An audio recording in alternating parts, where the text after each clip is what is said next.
I'm going in blind with no settings. Hello, everyone. This is the pre-stream. At least I hope it is. It wouldn't be an official Kaiserreich Cinema stream, of course, if I hadn't screwed up all my OBS settings right before streaming, 5 minutes before streaming. So let me know in chat if you are actually hearing me, if you are hearing background music, or whether something is not fully working. Because OBS not telling me a lot right now. I'm seeing a still screen. Okay, it would play an ad. Okay, so there's going to be a slight delay here on Discord, but yes, we can hear you. Mm-hmm. It seems like it's not playing the loop. It's just playing a still image. Now that's not a big problem. Let me just try and switch.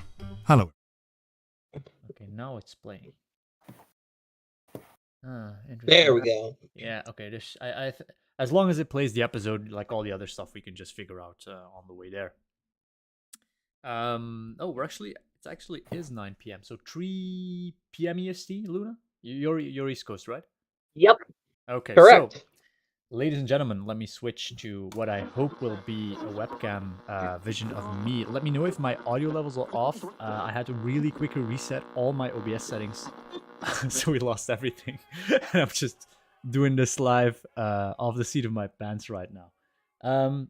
But you sound good over the stream. Yeah. Sound good on stream? Okay, good. Perfect. I'm just going to stay real close to this mic and really hug it. Another problem we have quite often is the audio level of the music just spiking through. I've put it at like minus 20% audio, and I think that should give an appropriate mix. Now, we are here, of course, for the release of Kaiserreich Documentary 7. The episode is titled Crown and Crescent. It is an episode centered on the Ottoman Empire mostly, but also Arabia, Southern Balkans, the Caucasus, Iran, and of course Cairo Pact and the Desert War. So that's basically the larger plot that we are putting forward here. So if you have ever played or are planning on playing any of these nations, I think you will love this particular documentary episode. It is the longest one we've ever done. 90 minutes, I want to say, like 285, just shy of an hour and a half of content. Took us a very long time to make. I think we spent the last 4 months producing this. It has an original animatic imagining of the Third Arab Congress. There's 4 or 5 actors in it. Like it's crazy. It's just a crazy project, and we're really happy to have it released. It will be a longer streaming, so I'm going to launch the tape for you guys real soon. I don't want to preamble for too long. After 1 hour and 25 minutes, that should be the premiere. We are going to do a Q&A with Kaiserreich developers. Day is going to be here, as well as a few developers from the Middle East region to talk about the Ottoman Empire, to talk about Bulgaria. We are, of course, also giving away one of Rusky Business his Ottoman Empire maps. These are specifically commissioned for this episode, so this is why we have like all these nice map graphics, custom maps made in this episode. Okay, that's it. I'm not going to preamble this for too long, so I am going to hopefully click the correct button and the episode will begin playing, or it will not, and then there will be a mad frantic back and forth in chat while we are doing that. If you have questions for the Q&A with the developers, which is in about 1 hour and 15 minutes, just put them in chat. I will be answering in chat. I will also be placing them in a Word document for things that we will talk about in the Q&A segment of the live stream. The prize question itself, the actual answer to it is given about 1 hour 30 minutes into the episode, and I will post the actual question at the end of the screening. All right, that's it. I want to thank you all for being here with us, for joining this premiere live stream of another massive Kaiserreich Cinema project. I would say thanks for your time and enjoy the show, cats. See ya.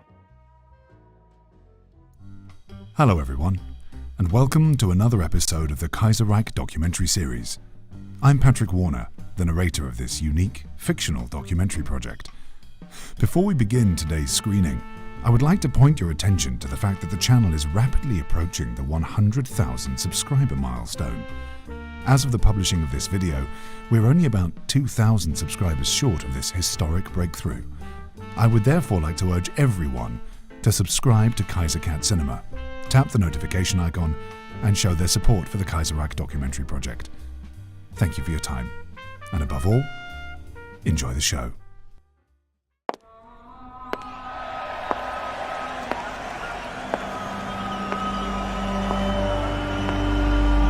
You have brought a wolf inside our house. Egyptians. Jabal Shammar is a puppet to the Ottoman throne. This is a farce, an insult to the legacy of the first Arab rising. Yet still you blame us for all grievances, brother. We are here, are we not? Are we not pledged to your cause? Let it be known the houses of Libya too protest making Jabal Shammar a part of this endeavor.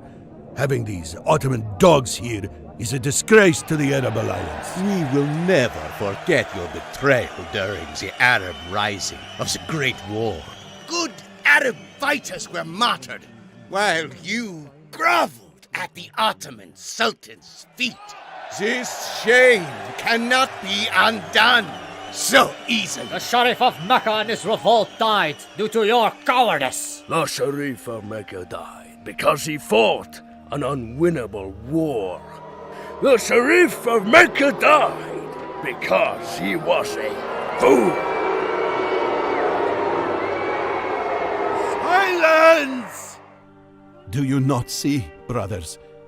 This is how the foreign imperialists have ruled us for centuries. By dividing us, by making us see tribe, house, family, where we should have seen a great Arab nation. Even Egypt suffered British rule when there was no other option. Now we are freed. The King of Cairo has invited those Arab houses who surrendered in 1919.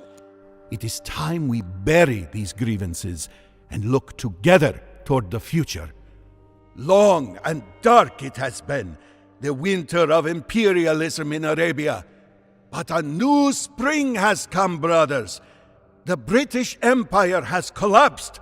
Germans and Ottomans squabble over the remains. In the Caucasus, Turks and Germans fight each other openly. Their alliance is worth less than the paper it is set upon now. Syndicalists prey upon our enemies' borders. Our foe is distracted, weakened, and the Arab cause has never been stronger. Today we must stand united. This spear of Arab awakening we will drive through the black heart of the Sultan. History calls upon you all, brothers, to fight, not for glory, not for house, but for the freedom of all the peoples of Arabia. Berlin is distracted, spread thin and far away. This is our day. This is our land. The Ottoman Empire will fall without the support of the Kaiserreich.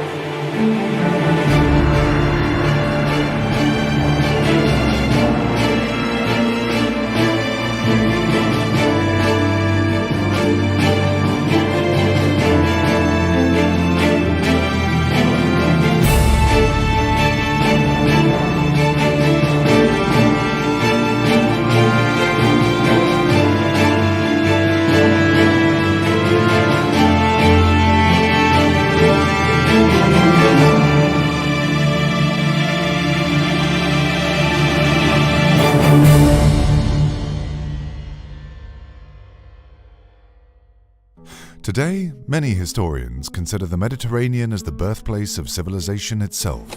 When the ancient empires of the Tigris and the Euphrates expanded west, they set in motion an era of societal and technological development that would span empires and generations.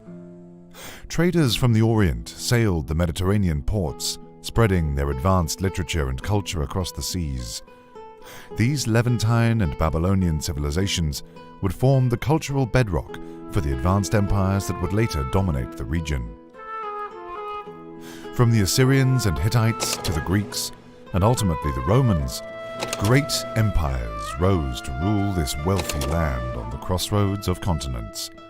However, no empire could last forever. The Roman Empire would eventually break up and dissolve, surviving only in the east under the Byzantine dynasty. The final death blow to these Roman remnants came in the form of a new rising power from the east, the House of Osman, a Turkish family so powerful their entire empire was named after them, the Ottoman Empire. The fall of Constantinople heralded the beginning of an Ottoman chapter in European history.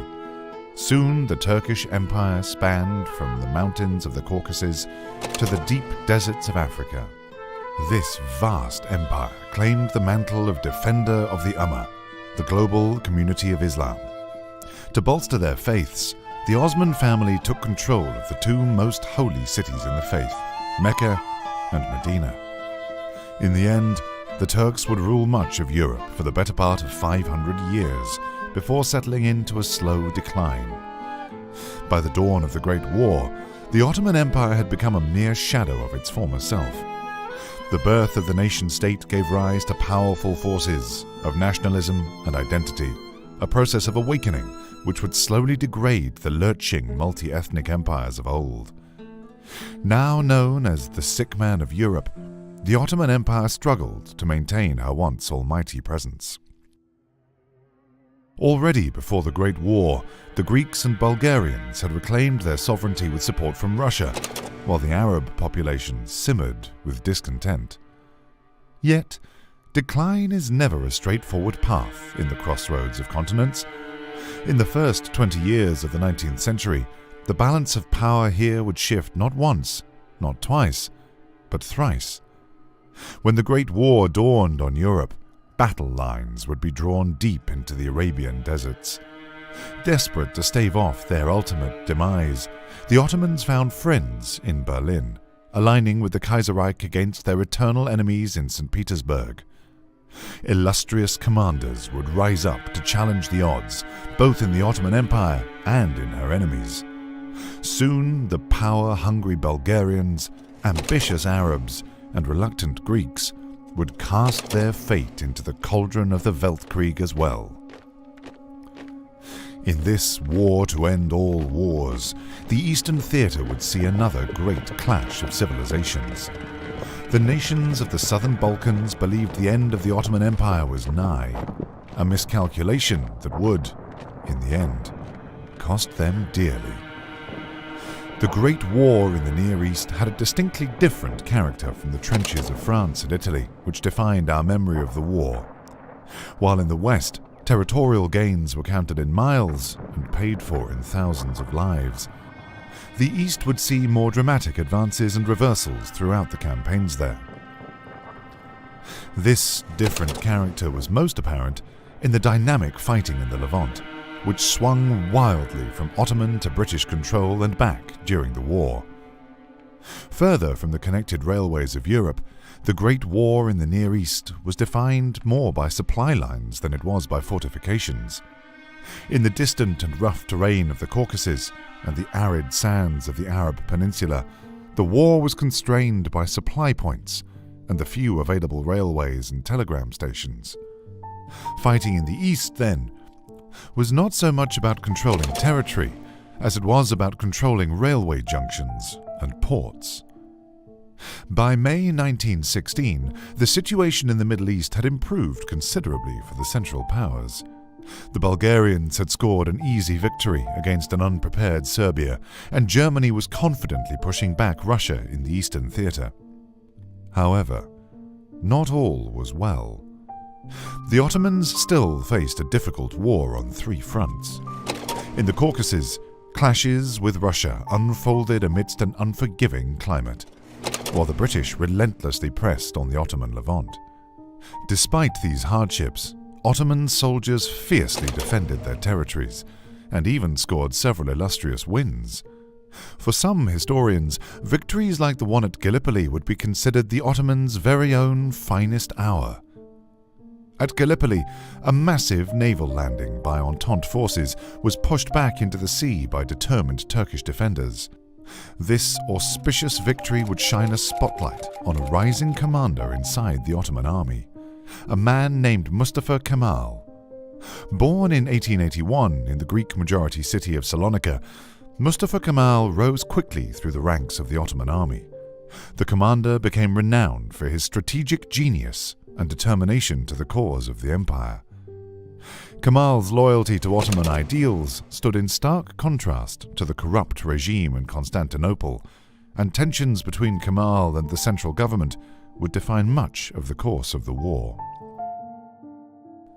Despite these victories in the Levant and Western Front, the Ottoman state was a fragile one indeed. In the Great War, the true danger to Ottoman rule would come not from a foreign aggressor, but from within.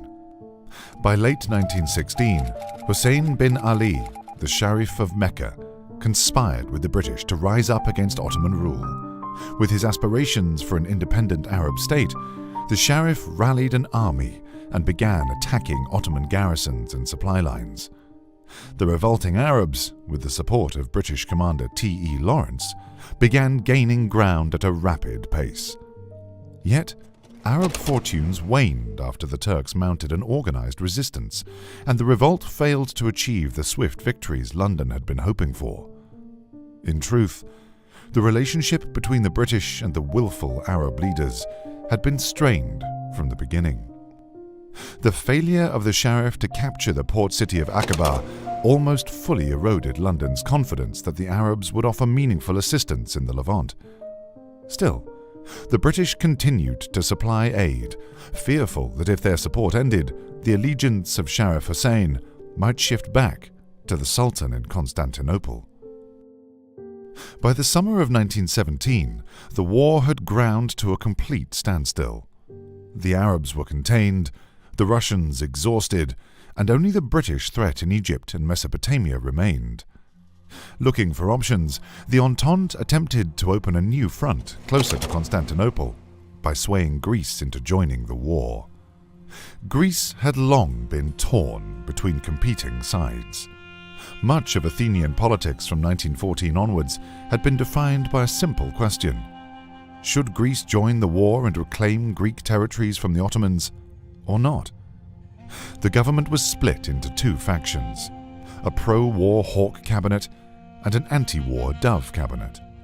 Prime Minister Eleftherios Venizelos, a progressive liberal, ardently supported the Entente, while the conservative German king openly aligned with Berlin. By 1917, the pro-Entente Hawks had seized the government. Venizelos had outmaneuvered the reigning monarch, placed his own son on the throne, and steered Greece towards war with the Central Powers. Fueled with the ambition of reclaiming the historic city of Constantinople, Greek forces crossed the border into Ottoman holdings. Unfortunately, their initial advance was flanked by determined Bulgarian defenders, and Greece simply could not fight two regional powers at once without Allied support. In the end, the Western Front collapsed in the spring of 1919, leading France to sign an armistice on August 12th. Greece, now without hopes for reinforcement, decided to end the fight prematurely the next day. Greece sued for peace, rather than risk the harsh treatment that capitulation would bring. By 1919, the guns on the Western Front would fall silent. In the Ottoman Empire, however, fighting raged on and even intensified. East of the Adriatic, the final chapters of the Great War would be long and bloody indeed. Even after the ceasefire in the west, British armies besieged Ottoman positions in Arabia, Mesopotamia, and the Levant. In the Caucasus, the Sublime Porte faced a rogue army, ethnic violence, and a proxy war with Germany, once a trusted ally. The war in the Caucasus had been defined by treacherous mountain warfare and scarred by ethnic violence. By 1917, the Russian army had pushed deep into the Ottoman northeast. Constantinople blamed their mounting losses on local ethnic minorities, particularly the Armenians. Ottoman forces mounted a violent and organized repression, leaving 1 million civilians dead in their wake. These actions, combined with mounting ethnic violence in the Holy Land, would horrify the Western great powers and rally them against the Ottoman cause. Germany, even while signing the Treaty of Versailles, would actually collude with the British Empire to to put a stop to ethnic tensions in the Middle East and contain Ottoman violence. After 1918, Berlin and Constantinople clashed openly on the diplomatic front, and would even fight each other militarily in several campaigns. To understand the driving forces behind this dramatic shift inside the Central Powers alliance, we must first understand the balance of power in Constantinople itself. Since 1913, the Ottoman state, the so-called Sublime Porte, had been under the control of the Young Turks movement. The Young Turks were a diverse mixture of intellectuals and statesmen that aimed for the modernization, secularization, and preservation of the Ottoman Empire. The faction that ultimately came to power, however, would represent some of the most radical pan-Turkish ideologues in the party. They organized into the CUP, the Committee of Union and Progress, and ruled the empire with an iron grip. By 1918, the Ottoman Empire had been stumbling from conflict to conflict ever since the First Balkan War. The chaos in Constantinople was complete. Such a regime of constant violence and terror often gives rise to a strongman government, and the Sublime Porte was no exception. In the chaos of the war years, 3 key figures emerged from the CUP that would eventually gain complete control of the Ottoman state. This was the start of the triumvirate chapter in Ottoman history, often referred to as the rule of the 3 pashas. The triumvirate informally held total control of the Ottoman Empire, but did so more in the style of medieval warlords rather than any notion of modern parliamentary government. Nominally, the triumvirate was led by Grand Vizier Talat Pasha. Due to the never-ending war, however, much of the apparatus of state was invested in the military. These branches were led by the Minister of the Navy, Jamal Pasha, and, most prominently, the Minister of War, Enver Pasha. Enver Pasha, commander of the Ottoman military, was a key figure in holding the empire together during the early war years. His proclivity for violence and repression would only worsen, however. By the late chapters of the war, Enver Pasha had come to follow a radical pan-Turkish ideology. In the mind of the war Pasha, no method was too dark to ensure the survival of the Turkish state. Many observers now consider Enver Pasha to be, if not outright mad, then at the very least dangerously unstable. Unfortunately, his reign of terror was fully backed by the other pashas in the triumvirate. Under their rule, some of the most heinous acts in the Weltkrieg would be committed. The desire of the Young Turk triumvirate to incorporate the Caucasus into its Turkish ethnic empire drove Ottoman military repression in the region. However, the Turks were not the only claimants in the Caucasus. Aside from the Georgians, Armenians, and Azeris, the Germans also expressed keen interest in the area. Not long before, Germany had secured vast territories from the crumbling Russian Empire, and already diplomats were drawing up plans for new German-aligned client states in the region. When the Russians retreated from the Caucasus as well, the Kaiser's eye was drawn even further east. Germany, bolstered by victory in the Weltkrieg, began pursuing an increasingly self-interested diplomatic tract. Faced with unreliable allies in Vienna and Constantinople, Berlin began dreaming of a post-war world where it, and not the Central Powers Alliance, would hold all the power. Especially considering the weak performance of Austria-Hungary and the Ottoman Empire in the war, Germany grew resentful of her imperial allies. In the minds of the German elite, Germany did not need allies as much as it needed tightly controlled client states. Such a belt of smaller powers, completely under the sway of Berlin, could be reinforced with economic influence in outlying areas. For this plan of a united German Mittel Europa, the Caucasus could provide a most useful boon: oil. By 1916, Azerbaijan represented some of the largest and most developed oil fields in Europe. Oil was rapidly becoming a crucial resource for the world's industry, and Germany knew very well that industry was power. Berlin avidly sought to connect the large oil reserves in Azerbaijan to her new holdings in Eastern Europe. If added to Germany's growing belt of client states, Baku could fuel German dominance for decades to come. To link Baku to Ukraine, Germany eagerly sought collaboration with the now independent Caucasus republics. In 1918, Germany and Georgia signed the Treaty of Poti, establishing Georgia as an independent state protected by the Kaiserreich. In return, the nascent government in Tbilisi awarded generous concessions to German oil companies. It was becoming evident that Ottoman and German visions for the Caucasus were fundamentally incompatible. In the chaotic year following the retreat of Russian forces, Constantinople attempted to outmaneuver the Germans by being first into the region.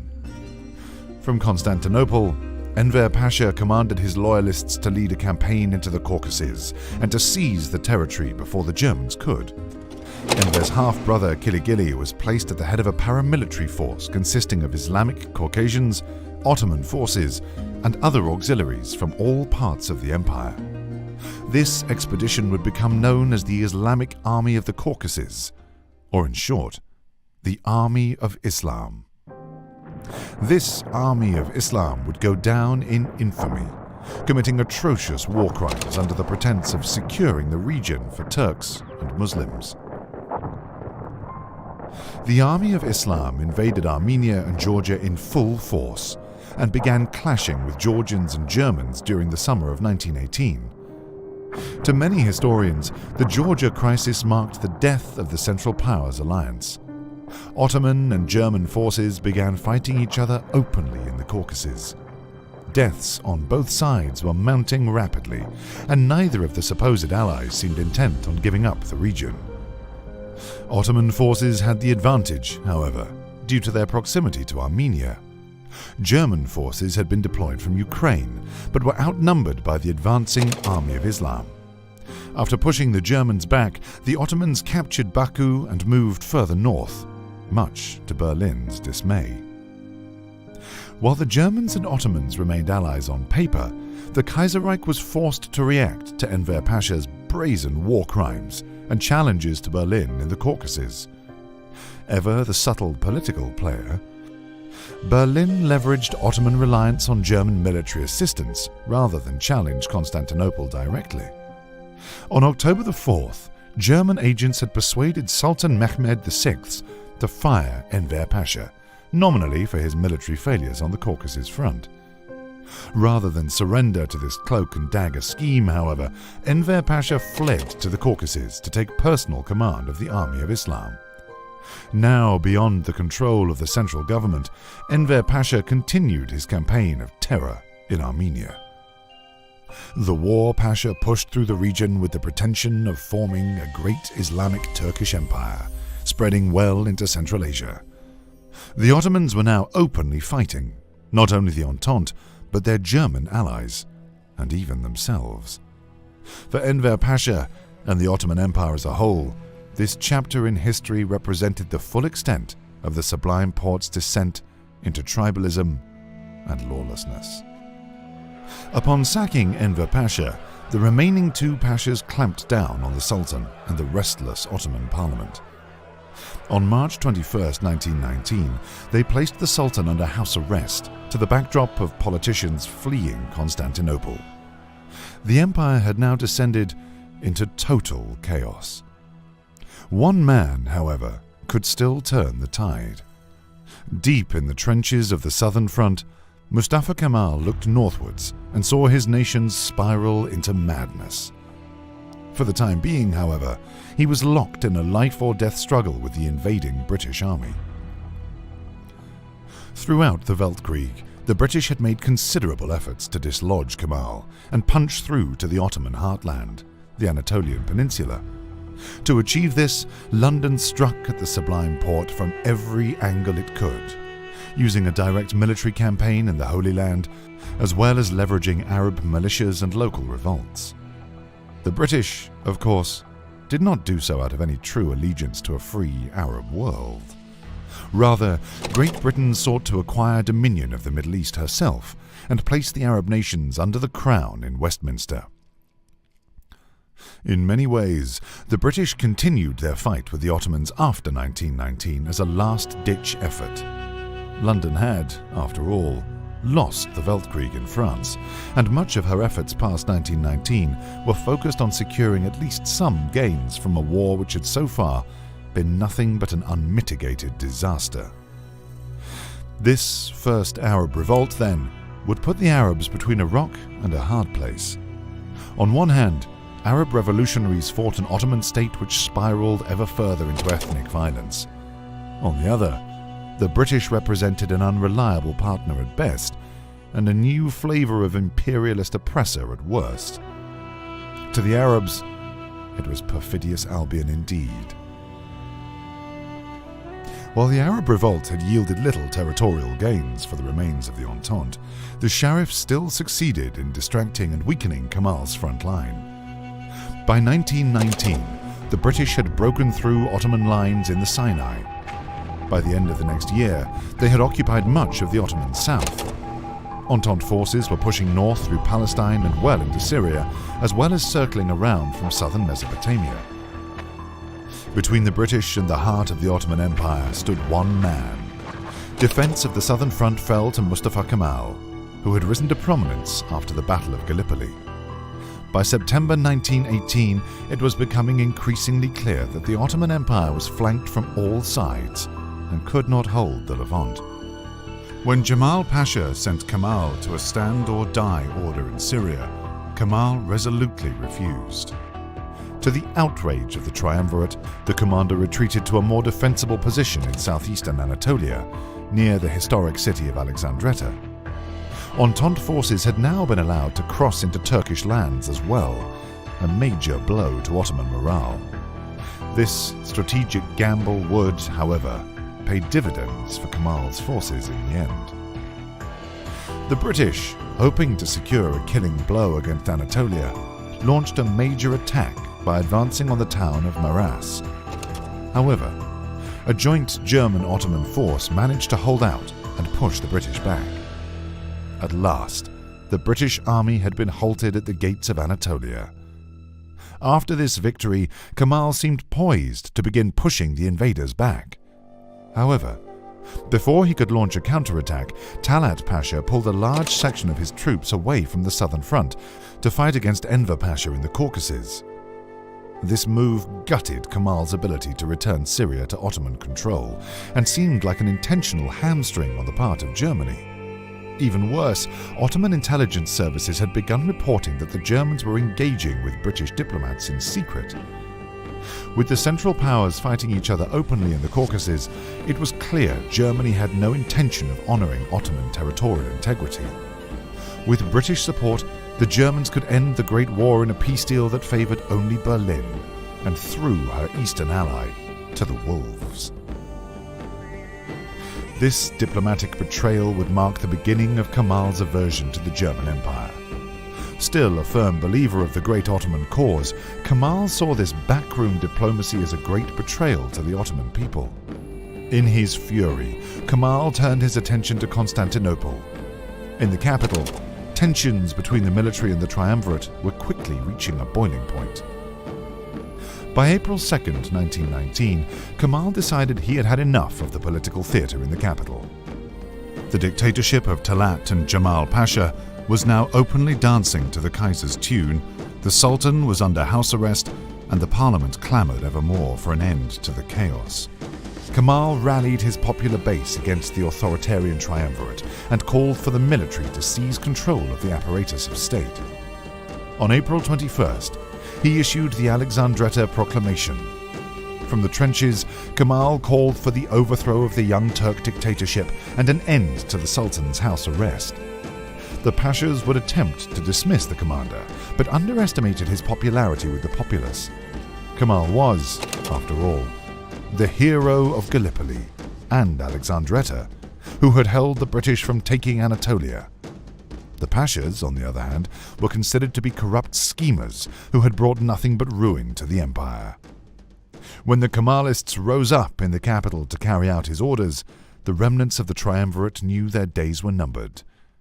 Talat and Jamal Pasha fled the empire shortly after the Alexandretta Declaration, solidifying Kemal as the head of the Ottoman army and the new ruling political force within the empire.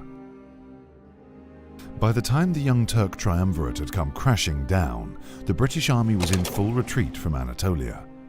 Their earlier advances had vastly overstretched the waning royal army, leaving large gaps in their occupation of the Levant. Arab insurgents, sensing an opportunity to gain independence, turned their ire on the British. This Arab unrest in Syria forced the royal army to retreat all the way back to Jerusalem. On November 6, 1919, the Weltkrieg finally, formally came to an end with the Treaty of Versailles. For the Ottomans, this treaty promised an end to never-ending war, but only in theory. While European diplomats toasted to peace in Europe, fighting would continue in the Middle East and the Levant throughout the winter. The Caucasus theatre would only be fully settled with the Caucasus Conference on November 30th. For Germany, gaining unfettered access to oil-rich Azerbaijan was critical. Thus, the Kaiserreich resorted to realpolitik once more by diverting Ottoman attention in the region. To secure Georgia and Azerbaijan, the Kaiserreich was more than willing to throw Armenia to the Turks as a gesture of goodwill. Initially, Mustafa Kemal, now holding power in Constantinople, was reluctant to accept the settlement. After the Germans had conspired with the Pashas earlier, the Ottoman commander knew better than to trust any deal the Kaiser offered.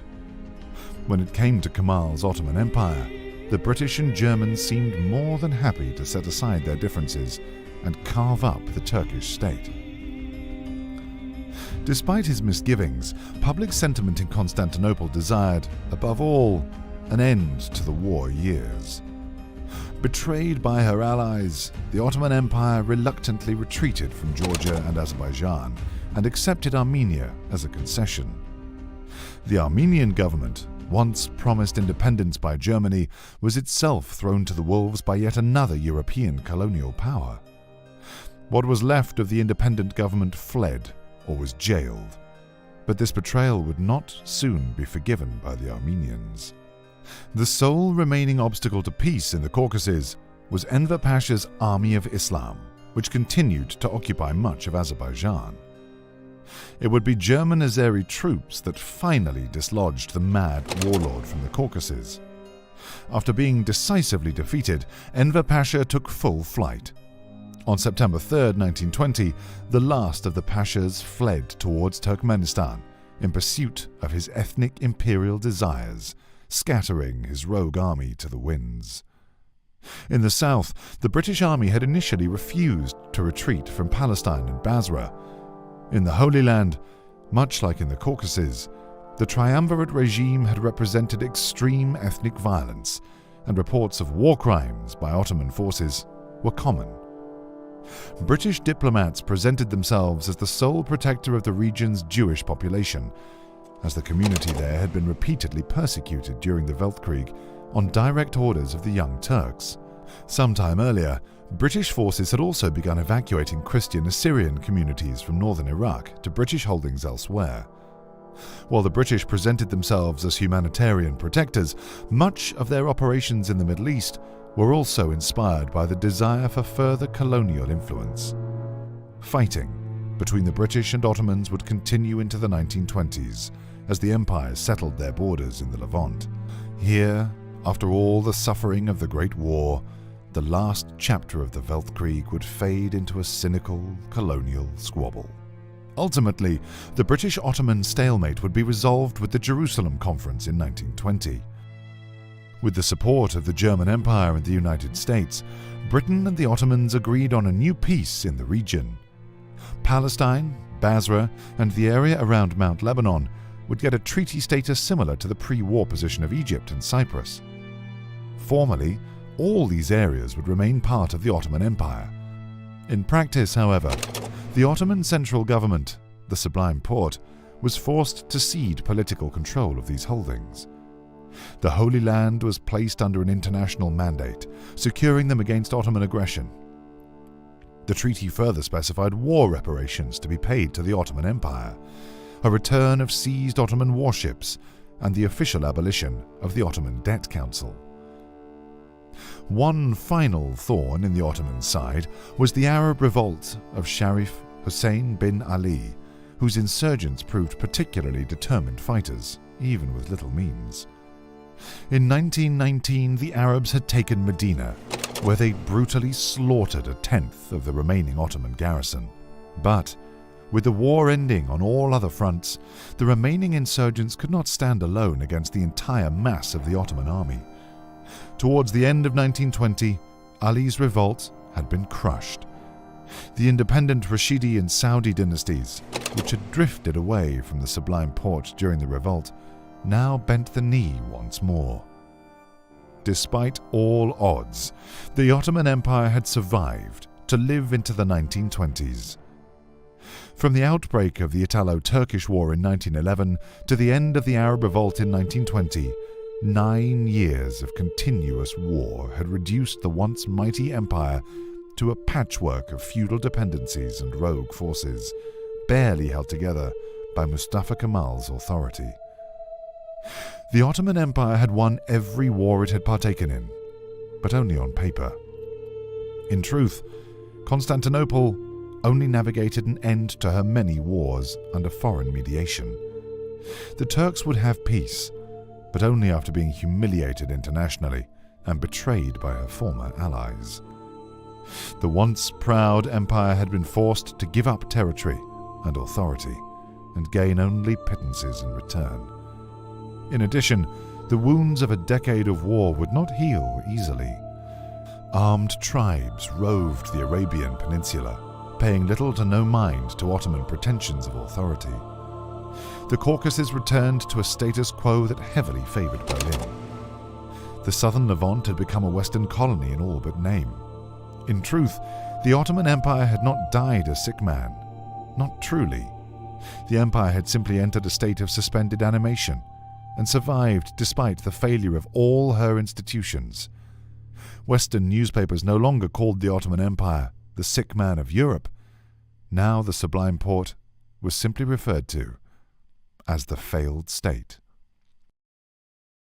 Talia, my flower, my chicheum. In the end, I sometimes wonder what the Great War really accomplished for us. Out in the Levantine deserts, as we set out daily to police another raided settlement, log another bombed train, I do not believe we have gained much. The village calls me a veteran, a hero. But you know the dark doubts of my heart, Chicheum. My career was not heroism, it was butchery. I was lucky to have survived the war, when so many better men were left in those desert sands. I spend my days with you, but every night I return to the Levant.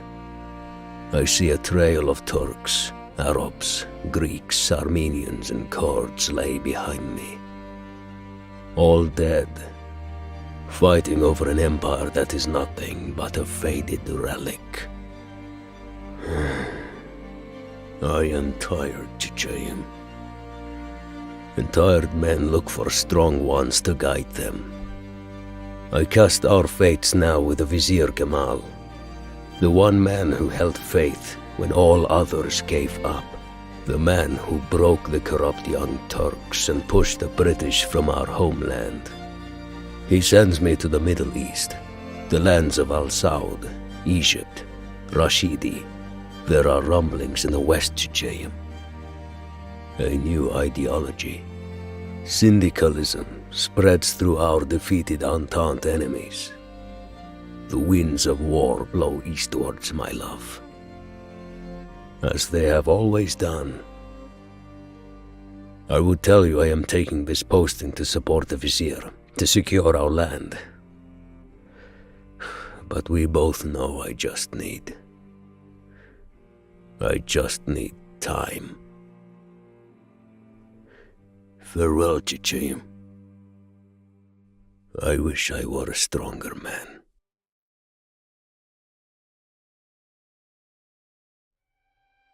In the end, the long war in the East ended in exhaustion rather than celebration. For the people of the Eastern Mediterranean, the 1920s would bring no great triumphs or ascending empires. The front lines had instead settled into new, precarious stalemates. The Ottomans and Bulgarians had won the Weltkrieg, but at great cost. Both suffered from the demilitarization of their economy and the slow decline of German aid. While Bulgaria had achieved her territorial ambitions, it had done so at the cost of internal stability, surrendering much of the hinterland to non-state actors. Already in the 1920s, this nominal peace in the region seemed little more than a temporary ceasefire. In the West, the Greeks were turning again to their hawkish politicians, showing no intention of honoring the Treaty of Versailles. In the South, a new Arab leadership emerged that appeared more than willing to continue the long war Hussein had started a decade before. Both London and Berlin would keep the lid on these tensions, for now. While the Ottoman Empire had regained some territory, it had also lost sovereignty over several of her larger holdings. In truth, the costs of this German-dominated peace far outweighed their spoils. In addition to territorial losses, the Sublime Porte was left with a devastated economy and an insurgency paralyzing her Arabian holdings.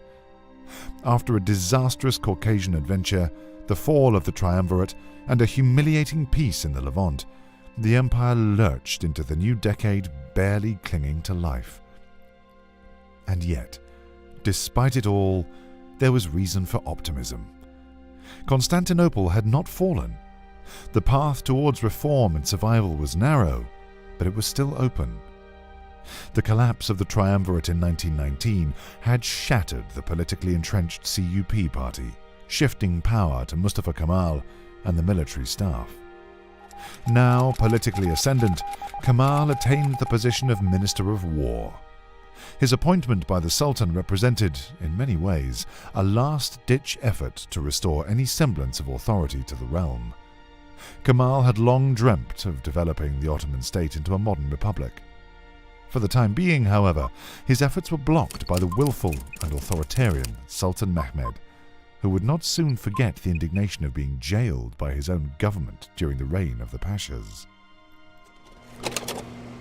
The restored Sultan tightened the grip of the monarchy, intervening in the political process to block any whiff of liberal legislation. Elections were postponed, and repression against progressive parties was ramped up. Greeks, Armenians, and Arabs, continually dissatisfied with imperial policies, took to the streets. Their grievances were further fueled by the lackluster trials following the devastating crimes inflicted upon them during the Weltkrieg. What the Ottoman Empire lacked in central authority, it attempted to make up for in brutal repression. In the hinterlands of the empire, Ottoman military and police forces battled insurgents of all banners.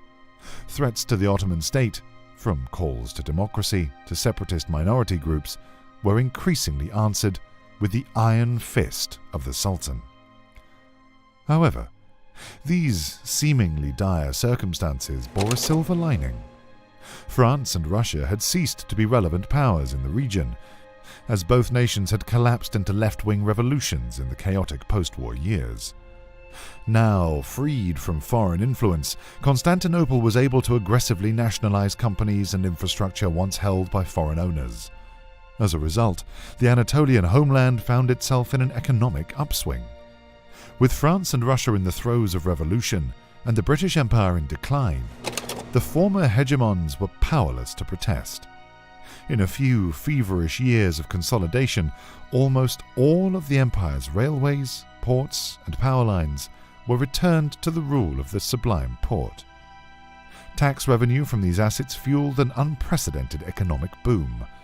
Even more enticing was the incredible growth of the Ottoman oil industry, whose Iraqi oil fields fueled Germany's economic resurgence after the war.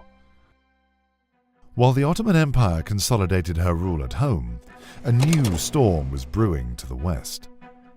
The Treaty of Versailles had aimed to bring a new order to the Balkans, but had failed to meet the defeated nations halfway. German and Austrian influence had once guaranteed the treaty, but both powers were now increasingly absorbed by their own domestic crises and the rise of syndicalism abroad. This left the onus of guarding the new balance of power to Bulgaria and the Ottoman Empire, and neither was truly up to the task. After the Great War, Bulgaria had claimed the mantle of hegemon of the Balkans. With much of Macedonia, Thrace, Serbia, and Dobruja under its control, it would be the Bulgarians who would have to guarantee stability in this region. By the end of the war, Bulgaria had demanded, and received, an incredible amount of territory from her neighbours. This Bulgarian greed was happily enabled by Germany, who considered Sofia to be a more reliable partner in the Balkans than Constantinople. Now the Bulgarian Tsar had his tsardom spanning 2 seas. Yet it was evident that the Tsar's eyes were bigger than his stomach. Bloated and war-torn, the Sofia government was not able to assert any meaningful authority over her new territories. Constant uprisings by Serbs, Romanians, and Greeks prevented the nation from finding any semblance of normalcy until 1924, when it was finally able to demobilize. Economically, the Prussia of the Balkans had become completely reliant on German economic aid. In Sofia, governmental collapse and re-elections had become part of everyday life. In 6 years, almost a dozen Bulgarian governments had been formed and dissolved, some lasting no more than a month. Even worse, when the nation demobilized, it left hundreds of thousands of soldiers jobless, broke, and bitter. These veterans turned to the Military League, a far-right organization that openly desired to overthrow Bulgaria's fragile democracy. The Military League projected its power over Bulgaria through the so-called Orana, a paramilitary organization that held sway in much of the Tsardom's new territories.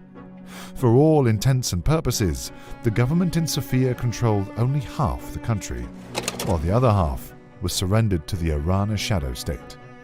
The real threat to Balkan stability came not from the struggling Bulgarians, however, but rather from the vengeful Greeks. Greece had ended the war prematurely in hopes of finding a more favorable peace. In the end, Greece was forced to cede Thrace to Bulgaria and the Aegean Islands to the Ottoman Empire. Additionally, the Hellenic state was burdened with the hefty weight of reparations to be paid to the Central Powers. All in all, this was a relatively mild outcome compared to the harsh treatment endured by Serbia, Romania, and Russia.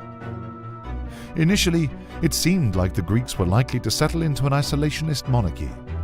However, the Hellenic state could swing widely between accepting this new status quo or adopting the ultra-nationalist ambitions of uniting all Greek lands, the so-called Megali idea.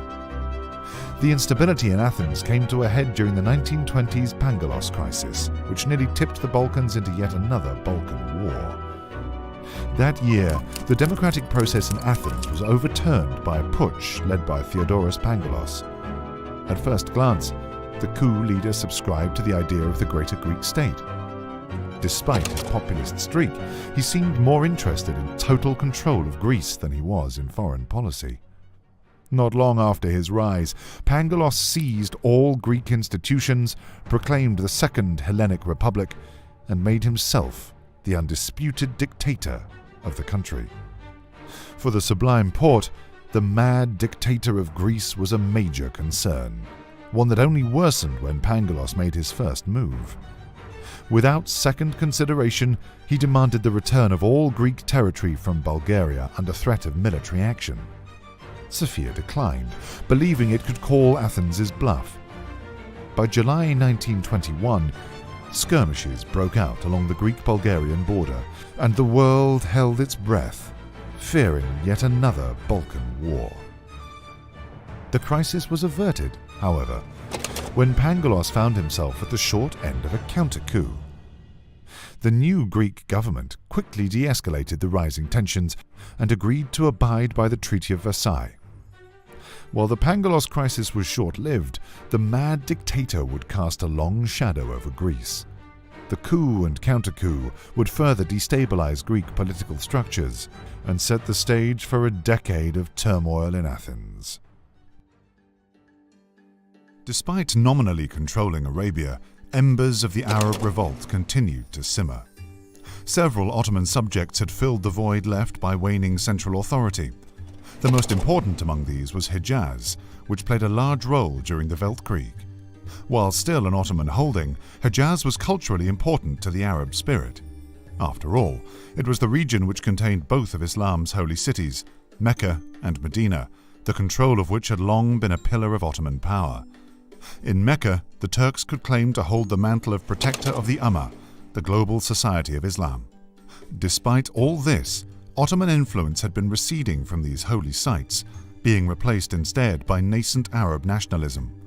In truth, Ottoman control of her Arab client states was built on quicksand. Arab regions like Hejaz paid lip service to the central government while never ceasing their efforts to undermine the authority of the Sublime Porte in Arabia. Hejaz was not the only aspiring Arab force in the region, however. Outside of the Ottoman and British spheres were the only Arab states that could claim some independence: the Rashidi-led Emirate of Jebel Shammar to the north, and the Saudi-dominated states of Najd and Hassa to the south. While nominally both were tributary states to the Ottoman Empire, the outlooks of the two feuding countries was very different indeed.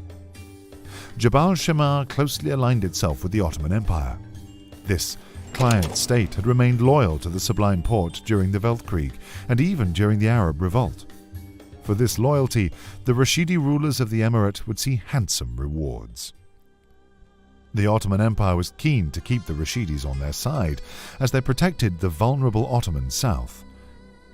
Kissing the ring of Constantinople was not without its dangers, however. Their alignment to the Sublime Porte made the Rashidis hated in the Arabian world. Najd and Hassa, led by the hyperconservative Saudi dynasty, did not share Rashidi loyalty to the Ottomans. Both families would feud over control of the peninsula during the Weltkrieg, but a decisive victory never came. The Saudis had hoped for British support in the Arab uprising, but saw the Entente back the rivaling Sharif of Mecca instead. Not wanting to help their nemesis, the Saudis fell into an awkward neutrality during the war. At times they would even side with the Ottomans by launching raids into the Entente-aligned Hejaz. Still, the Saudi state held no love for their Central Powers associates. The end of the Weltkrieg had gained Najd and Hassa absolutely nothing, save for an even more overbearing Ottoman adversary. This stagnation and turmoil continued to mark the Arabian Peninsula until the balance of power dramatically shifted in 1925. That year would go down in infamy as the start of the British Syndicalist Revolution. This Syndicalist Revolution would shatter the delicate post-war balance in the Middle East. The British Empire had long been considered unassailable. Even after a humiliating defeat in the Great War, London continued to project strength around the world through her vast holdings and powerful navy and economy. London's shadow ever loomed over the Levant, where it procured concessions through the Western-administered Jerusalem Accords. This new status quo was not to last.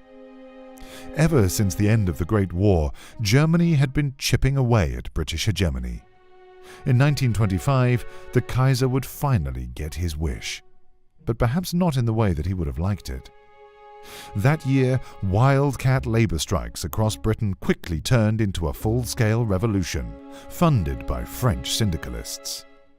The scale and speed at which the British Home Isles fell to revolution baffled observers. When London was taken by syndicalist forces, they proclaimed the new Union of Britain and pushed the imperial elite into exile in Canada. The loss of the Home Isles effectively cut the British Empire off at the head and began a process of rapid decline. Over the next few years, London's empire would dissolve until it was nothing more than a squabbling alliance of loyalist remnants. The British Empire, a stabilizing force in the Middle East for nearly 2 centuries, seemed to have vanished overnight, leaving a major power vacuum in her wake. At first, dissolution of British authority brought some relief to the Ottoman cause. Since the unceremonious retreat of the United Kingdom in the Weltkrieg after 1919, few of the Middle Eastern states had strong ties with the British as a reliable partner. While the global market shock still rocked the Ottomans, Constantinople had long before shifted her economy towards Berlin and Vienna rather than London. However, the indirect geopolitical impact of Britain's fall was enormous. With central authority dissolving, British holdings in Cyprus, the Persian Gulf, and most notably Egypt, became sudden political wildcards. The Suez Canal no longer had an owner. The waters of the Mediterranean were no longer protected by the Royal Navy. The fragile balance in the region had been fractured. Between the encroaching Germans and the collapse of the British Empire, the nations of the Eastern Mediterranean found themselves in a constantly shifting environment, fueling political instability for decades to come. Most prominently, the retreat of Britain's hand from the Islamic world guaranteed the independence of Persia and Egypt, forever altering the precarious power balance of the Middle East. Free from London's shackles, the resurgent Egyptian kingdom was hell-bent on eclipsing the Ottomans as the dominant force in the Eastern Mediterranean. Egyptian self-rule would have large ramifications. The rise of a challenger in Cairo reignited nationalist fervor in Arabia, Armenia, Greece, and even Persia. The Arab flag over Cairo became a focal point for all Arabs who opposed the Ottoman Empire and showed that there was a future for Arabia free from imperialist rule. The Ottoman Empire now faced a new, post-colonial Middle East. The British foe had been replaced with a new Egyptian and Persian one. Despite these new challenges, however, the Ottoman Empire too gained much from the end of the British Empire. While the British did not control any parts of the Sublime Porte directly, their hated influence was everywhere, from the internationally administered banks and railways to the Western Mandate states of the Near East. Without the Royal Army there to back London's claims, most of these holdings returned to direct Ottoman control. For the Empire, it would be the start of a chapter of Ottoman reconstruction. In the Caucasus, the Ottomans had learned to capitalize quickly on any opportunity. This was, after all, an age defined by realpolitik, and the perfidious Kaiserreich was never far away. As soon as the Royal Army retreated, the Ottomans moved quickly to secure concessions lost in the previous century. Within months, the Ottoman army had entered Cyprus, reintegrated Basra, annexed Kuwait, and moved on to the British Sinai. Here, however, they would be contested by the freshly arrived German fleet, which snatched the Suez Canal away from the Sultan's grasp. Like Constantinople, Berlin was equally eager to fill the void left by the British Empire. Losing the Suez Canal to German meddling constituted a loss of prestige and considerable income for the Sublime Porte. Grievances such as these would further fracture the relations between the former Central Power allies. In the wake of the colonial scramble, relations between Constantinople and Berlin, already cold after the Caucasus War, became downright adversarial. Despite this, British collapse proved to be beneficial for the Ottomans in the long term. Foreign-owned banks were closed and replaced by the brand-new Ottoman National Honor Bank. With foreign influence receding, the Ottoman Empire was once again free to grow and develop on its own terms. Furthermore, the Sublime State was quickly becoming a global oil exporter. This steady flow of black gold would fund many Ottoman reconstruction and modernization efforts, including a sprawling railway network. Industrialization efforts swept across the region, and it was apparent that a new age had dawned for the Middle East. This economic springtime would bring with it a thaw of the authoritarian Ottoman regime. By early 1926, the harsh rule of Sultan Mehmed VI came to an end. The unpopular Sultan was succeeded by his more moderate cousin, Abdul Majid II. The new Sultan proved his more modern points of view by calling for general elections and lifted the ban on political organizations in 1927. Two parties emerged in this widening political landscape. Mustafa Kemal, the decorated war hero, absorbed many remnants of the former Young Turks into his Ottoman People's Party, or OPP. His growing party was dedicated to secularization, centralization, and modernization. His main adversary was the Freedom and Accord Party, or FACP, which staunchly opposed Mustafa Kemal's centralization efforts. Its promise of decentralization and a more pluralistic interpretation of the empire made it an appealing party to the empire's non-Turkish population, which had remained sidelined in recent social and economic reforms. The elections of 1927 would not see a decisive victory for either party.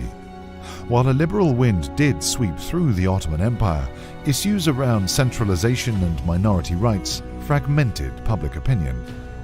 In the end, Mustafa Kemal, as leader of the largest party, was appointed Grand Vizier by the Sultan. Despite lacking a clear electoral majority, Kemal set the empire onto his path of modernization.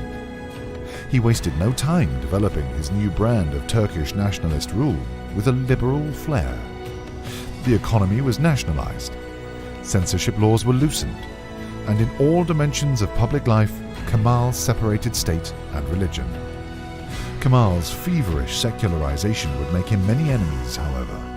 Religious elites, non-Muslim minorities, and non-Turkish ethnic groups had little appetite for the changes Mustafa Kemal was enforcing. His opposition would unite in new parties, endeavoring to oppose Kemal's secularization efforts. The more conservative opposition united in the Ottoman Defense Party, or ODP. They were joined by the older FAP, and a new, more radical Ottoman party for decentralization. While each of these opposition parties had strong feelings about how the empire should function, they agreed to work together to keep Kemal from achieving his total separation of religion and state. Under Kemal's term, the Ottoman Empire experienced a general increase in the standards of living. Imported electronics and an ever-expanding railway network continued to connect Anatolia to the vast outlying territories, which had long been scarred by war and neglect. Despite these advancements, Kemal's aggressive and ruthless centralization did little to abate the unrest in Arab lands. This unrest was particularly capitalized upon by the religious OPAD, which actually managed to defeat Kemal's OPP in the general elections of 1931. The new Grand Vizier, Haki al-Azm, would not enjoy a stable tenure either. His cabinet was formed of a so-called Grand Coalition, a broad alliance which included the more liberal-minded OPAD and FAP, as well as the conservative OPP. These parties were united in their dislike for Kemalist policies, but little beyond that. In truth, the squabbling coalition of liberals, non-Muslim minorities, and Islamic fundamentalists was doomed from the start. Without clear direction, the coalition focused mostly on undermining Kemalist support. Such adversarial policies were to the dismay of the liberals in the coalition. Within a year, the al-Azm administration had collapsed. Despite this turmoil, the oil kept flowing, funding a slow resurgence of the Ottoman economy. The Sublime Porte embarked upon a campaign of even more railway expansion, increasing central authority by improving the connections between her far-flung desert holdings. Despite these advancements, Ottoman survival remained far from certain. Mustafa Kemal regained his position as Grand Vizier after the Great Coalition fell, but his political mandate was once again shaky. Not only did Kemal have to contend with dissent in Turkish ranks, the Arabs themselves had begun politically organizing as well. New Arab nationalist parties had risen in the wake of the failure of the OPAD administration, eagerly supported by Egyptian agents. In the Levant, for instance, many turned to Antun Sade's Syrian Socialist National Party, which aimed for a greater Syrian state, free from Ottoman dominance. And while the Ottomans struggled to balance the Kemalists and the anti-Kemalists, the Arabs were already drawing new maps in the Middle East and convening with Egyptian diplomats in secret. The Arab tributaries of the Ottoman Sultan had never truly accepted Ottoman rule, and saw the growing divide between Constantinople and her German protectors as an opportunity to strike. In the West, at least, the Ottoman frontier had grown more peaceful. Greece settled into a tacit acceptance of the status quo. Bulgaria, meanwhile, was still caught up in Balkan politics, which posed no imminent threat to the Sublime Porte itself. In the 1930s, against the backdrop of an ever more present Arab threat, Ottoman concerns revolved primarily around rising tensions with Germany. Throughout the 1920s, German-Turkish relations had slowly been relegated to mere theatrics. The former Central Powers pretended to be on good terms, but few around the Sublime Porte were truly happy with German encroachment. In truth, Germany had never stopped pursuing their concept of realpolitik. Berlin leveraged its economic power to exert influence on not just the Ottomans, but all her neighboring states. In the Caucasus and Egypt, the Germans had built a strong presence. These German-aligned states were joined by revanchist regional powers, such as Iran, forming a diplomatic encirclement of the Ottoman Empire.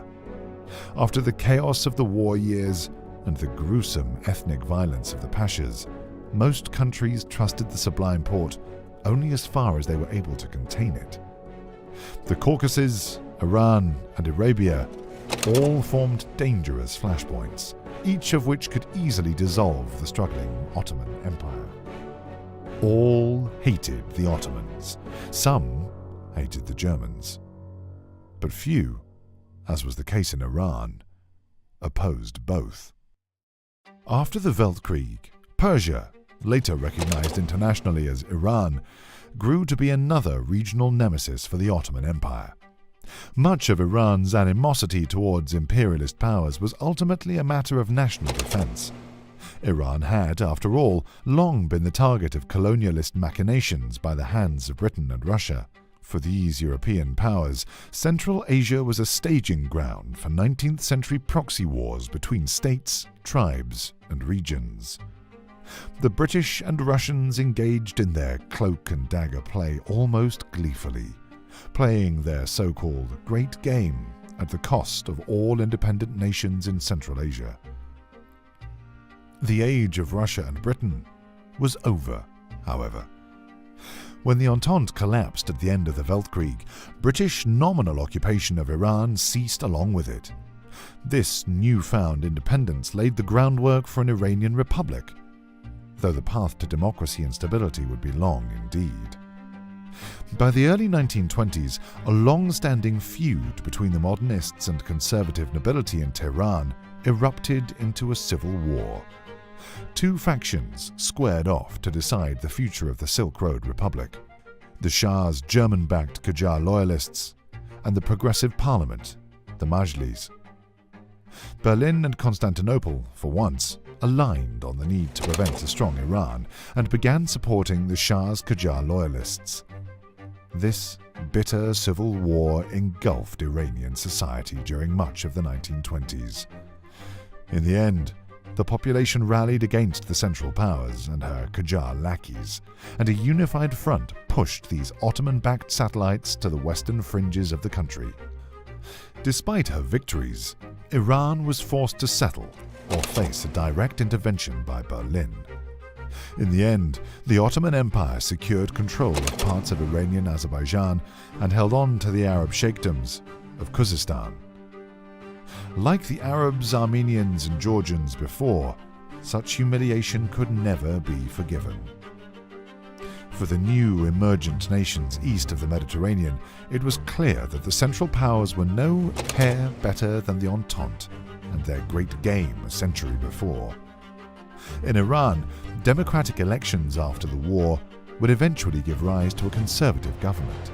This democratically elected coalition would unfortunately be shattered by a populist coup under Abdol Hussein Temurtash. This revanchist faction leader would later make common cause with other revanchists in the north, Savinkov's Motherland Party in Russia. As the Central Powers fought among themselves, their enemies only grew stronger. By the second half of the 1930s, the German world order was beset in the West by revolutionary syndicalists, and in the East by revanchist nationalism. While Germany could still claim to hold a strong industrial and technological advantage over her new rivals, the Ottoman Empire held no such luxuries. Growth, both in military and economy. While each Ottoman neighbor had their own scores to settle with the Sublime Porte, none would challenge the Sultan more openly than the Arab kingdoms to the south. The Egyptian kingdom, after gaining independence in 1925, had taken a jingoist stance against the Ottoman Empire. Cairo had claimed the mantle of defender of the Ummah, the global Islamic movement. Germany would mediate these tensions, but only reluctantly. In truth, the Ottomans could only watch as the Egyptian king built up his forces and began militarizing the Suez area, and, more worryingly, Egypt's Arab alliance. From Riyadh, the seat of Emir Abdulaziz ibn Saud, the Ottomans were watched closely for any sign of weakness.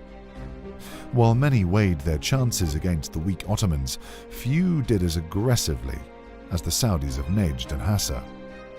Already in 1929, they had taken to raiding Ottoman settlements in Arabia, Mesopotamia, and the Levant to undermine Constantinople's authority in these holdings. Border clashes had become common, though Constantinople was quick to cover up such regional clashes as policing actions. Even more concerningly, the syndicalists of Britain and France had begun showing up in the region as well. London and Paris saw the Ottoman Empire as the weak underbelly of the imperial establishment, and hoped Ottoman demise would fan the flames of their world revolution. French and British actions were more subtle than Germany's, but no less damaging. In truth, the syndicalists were not out to convert any of the Arab states to their socialist cause. In the Middle East, the new Internationale instead pursued a policy of anti-colonialism, seeking to actively escalate colonial conflicts to distract the overstretched German Empire. By the start of the 1930s, most Arab nations had openly begun contesting Ottoman borders. Unlike during the First Arab Revolt, this uprising was now fully supported by regional Arab powers, with Egypt at the helm. Ambitious religious leaders called for the formation of a great Arab army, an alliance of so-called mujahideen. Germany, long a guarantor of stability in the Arabian hinterlands, was silent. It seemed that, in the Arabian matter, the German Kaiser would not take a side. Austria-Hungary and Bulgaria were absorbed by internal politics, and the British Empire had become a distant memory. In this new world, the Ottoman Empire was alone and surrounded by enemies. The Second Arab Revolt would come. This much had become undeniable. The outstanding questions were simply who would lead the Arab insurrection and when. While all Arab states agreed on the need for Arab liberation, there was much contention as to who would rule these new Arab lands after the dust had settled. Would it be the Wahhabist radicals of Najd and Hassa, the opportunic emir of Jabal Shammar, or would Egypt reclaim her historic seat at the table of power? None played the political game better than the emir of Najd. Not only was Najd geographically isolated from possible partners, but the Arab nation was also tied down by the House of Rashid, a reliable ally of the Ottoman Empire. Feigning loyalty, Najd continued to pay tribute to Constantinople. When the Sultan wasn't looking, however, the Najd leader Abdulaziz ibn Saud spread his radical Wahhabist worldviews to Arabian rebels everywhere. He was not the only Arab leader with ambitions, however. To the north, the emir of Jabal Shammar weighed his options. Their leader, Emir Saud bin Abdulaziz al-Rashid, was keenly aware of his nation's limitations. Historically, the Rashidis and the Ottomans were close allies. In return for securing the Sublime Port's southern flanks, they were granted the concession of hosting the thousands of pilgrims who passed to the Holy Arab cities on foot. With the expansion of the Ottoman railway network, however, pilgrims circumvented the increasingly isolated desert emirate. Jabal Shammar stood at a crossroads. If they supported the Sublime Porte in the coming Arab War, Constantinople might reward them richly. If they rose up, however, they stood to gain in a new, Arab-dominated Middle East. In the 1930s, all Arab factions embarked upon a militarization campaign that would prepare their armies for a protracted desert war with the Ottoman Empire. During the Weltkrieg, the Ottoman Empire had struggled to hold Arabia against the British and a few scattered Arab revolts. A unified Arab front, then, was quickly becoming the Sultan's worst nightmare. Veterans from the long insurgency traveled to the preparing Arab nations. This time, war would come at the Sublime Porte from all sides, both from within and outside her borders.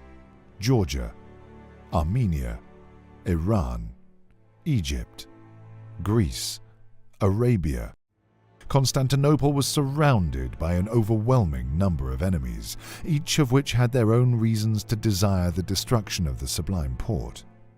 Once, the empire of the Osman family stretched from the Caucasus Mountains deep into Africa. By 1936, it had become a waning network of struggling fiefdoms, barely patched together by the vizier Mustafa Kemal.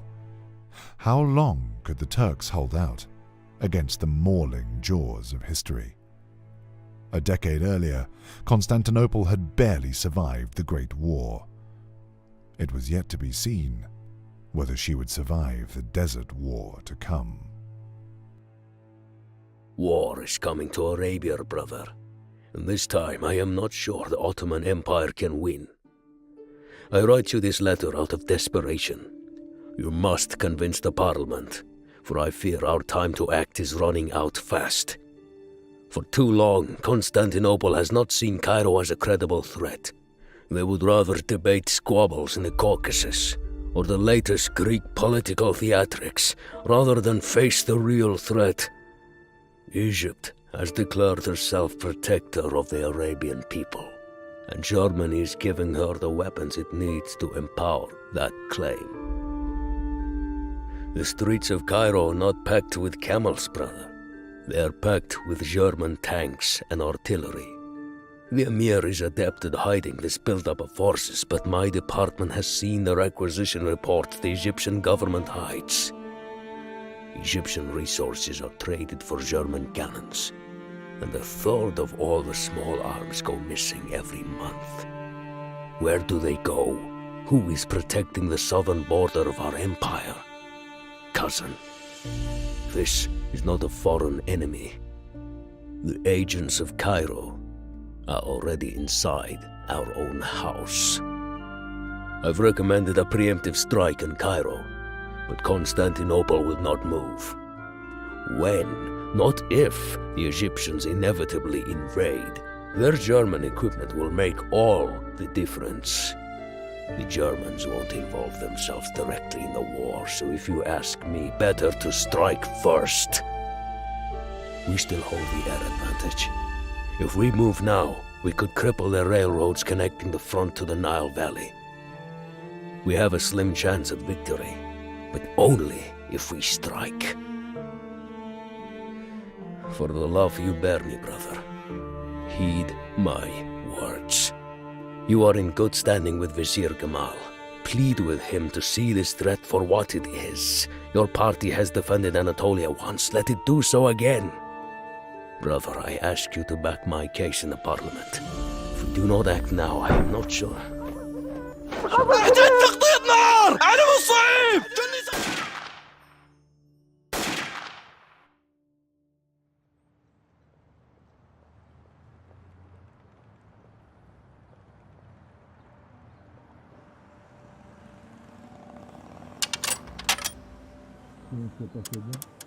Yes. The tip was good. Tell Rousseau that Cairo appreciates his assistance in this matter. It is a simple thing, really. In their arrogance, the Germans play into our hand eagerly. That is the problem with imperialists, no? They spend so long surrounded by smiling yes-men, they begin to believe their own infallibility. A man on a high throne sees only kneelers. Chaos is the fire from which we will have our world revolution. Let the scarlet dawn come, comrade. Berlin will find this new world is not so kind to the Kaiserreich.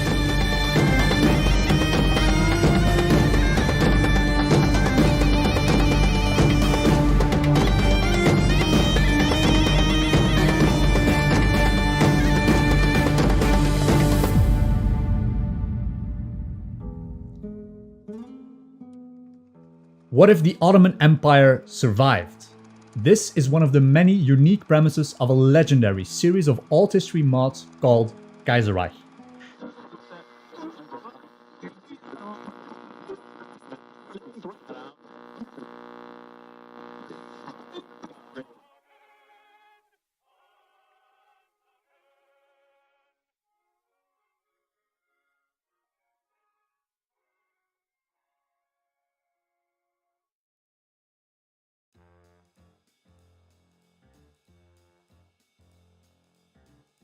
What's going on here? Okay, there we go. We have audio and background music. Can you guys say something on Discord just so I can check whether the audio is working properly? Hello? Support the Empire. The Empire must not Support fall. the subline port. You remember when a Kaiserreich Cinema video wasn't like, I have to now book the entire I afternoon? had to do something, so... In the time that we played that video... Support the brakes. Yeah, in the time that we played that video, I went and had dinner. I talked to my girlfriend, like you guys know, I had a mobile earpiece in. I petted the cat, and I took a walk around the block. And I was back for live stream where we still had 30 minutes of video left. Vincent, can chat hear us decently? I know. Chat can hear you, yes. You are okay, completely good. live. Hello. Because Hello, we chat. are starting the live stream part of this video. But first, let me post the prize question. So we are giving away one Rusky business map. Sound off in live chat, by the way, if I'm not being heard correctly, because we had a lot of issues with OBS right before this stream, so there may be some sound mixing issues still happening. First off, the prize question. So as always, you need to email the answer to me. My email is listed on the Kaiserreich Cinema webpage, kaiserreichcinema.com. And the question is... Where's the thingy? Here we go. Live stream. Yeah. Oops. The serious face. Okay. Despite his... It's Mark. That, I hope people... that picture looks oddly familiar, you know? Yeah, so... despite his broad popular support, Mustafa Kemal could not claim to enjoy majority political power inside the Ottoman Empire. Inside the Ottoman Empire, who was the leader of the Grand Coalition that rose to the office of Grand Vizier after the 1931 elections inside the Sublime State? So what I'm looking for is the candidate that defeated Mustafa Kemal in the 1931 elections. I hope people didn't screenshot that script bit that I had open just now because it also had the answer on it. Professionals. We're professionals here, guys. The second part of this thing that I have prepared is, of course, the question. So, Kergeli, are you ready to answer some questions about the Ottoman rework? Because that is why we're here, of course. I should be, yes, if you can hear me. We can hear you loud and clear. Chat, please let me know if you can hear Kergeli properly. I think if I can hear you, they can hear you as well. Let me just check the live chat for a minute. Yeah, looks like everyone can hear. Let me just test something. I can hear you, they can hear you as well. Okay, So, Kergeli, a question for you. Can you talk us through some of the major paths and storylines we will be seeing in the new Ottoman Empire content? Is there a way for us to avoid the Desert War entirely and settle for peace with the Cairo Pact, or is war inevitable? So that is my first question for you, basically. Yeah, so the war is inevitable, both for gameplay and for lore reasons. There is no point in avoiding it. The Persians and the Egyptians are coming for the Ottomans. There is no escape. There is no avoiding the war. So we're not changing that. So we are working on the Ottomans and both on the Republic of Turkey. But the Desert War is staying. It's a huge event in the game. It's a huge event in the lore as well. So this is staying. There is no removal of already existing content or such a deep change. Okay. Can you talk a little bit about what the rework is bringing to the region? So what were your like major ambitions and goals for the National Focus Tree changes and everything that's going on now?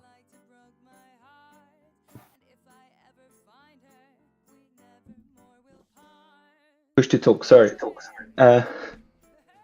So what we had felt that there was a bit of lacking in the path. So it's very famously the social conservative path in the Ottoman Empire is a bit of a what's it called? Like dead end. It's a bit of a trap path, to be honest. Like you go down the sub country and then you get cooed. So there is no avoiding it. We felt it was a bit of a trap path, and we are trying to change that, to put more context. Yes. So what's important? I'm also getting some infos from our developer who cannot be here, and the guy who's actually coding the work. So I just want to say I'm not the coder. I'm just the word. And he's saying. And yeah, we also wanted to make more interaction with the minorities, that you could, to make some more positive interactions towards the minorities, towards the as the Ottoman, and try to influence that. So that also was our other paths. Yeah. Can you go over some of the new paths that are available in the post-rework era? Yes. So you get a new subcom path, as I just teased. So there will be a social conservative path for the Ottomans, and you will also be able to go market liberal and authoritarian democrat, which you already have been able before, but there will be new ways to do that as well. So we have added a fail state within the fail state. So if you fail to be a liberal, you get to be a conservative, and if you fail at conservatism, there's also someone else waiting for you. So it is a really large rework, to be honest. I think the code base has been expanded heavily.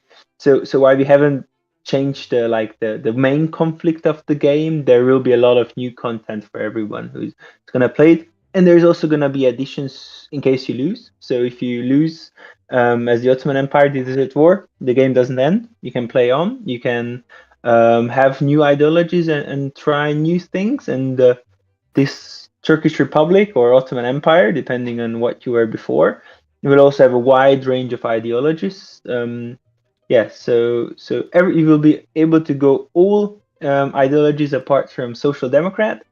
And yes, I'm seeing I think it's 20 new leaders we're putting in. So the artists have also done huge work, and I think it's going to be really interesting and nice to play.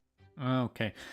So about the Turkey paths, you think you mentioned somewhere, I think I saw that on Reddit, that all possible ideologies are available for Turkey after the Ottoman Empire. Is that true?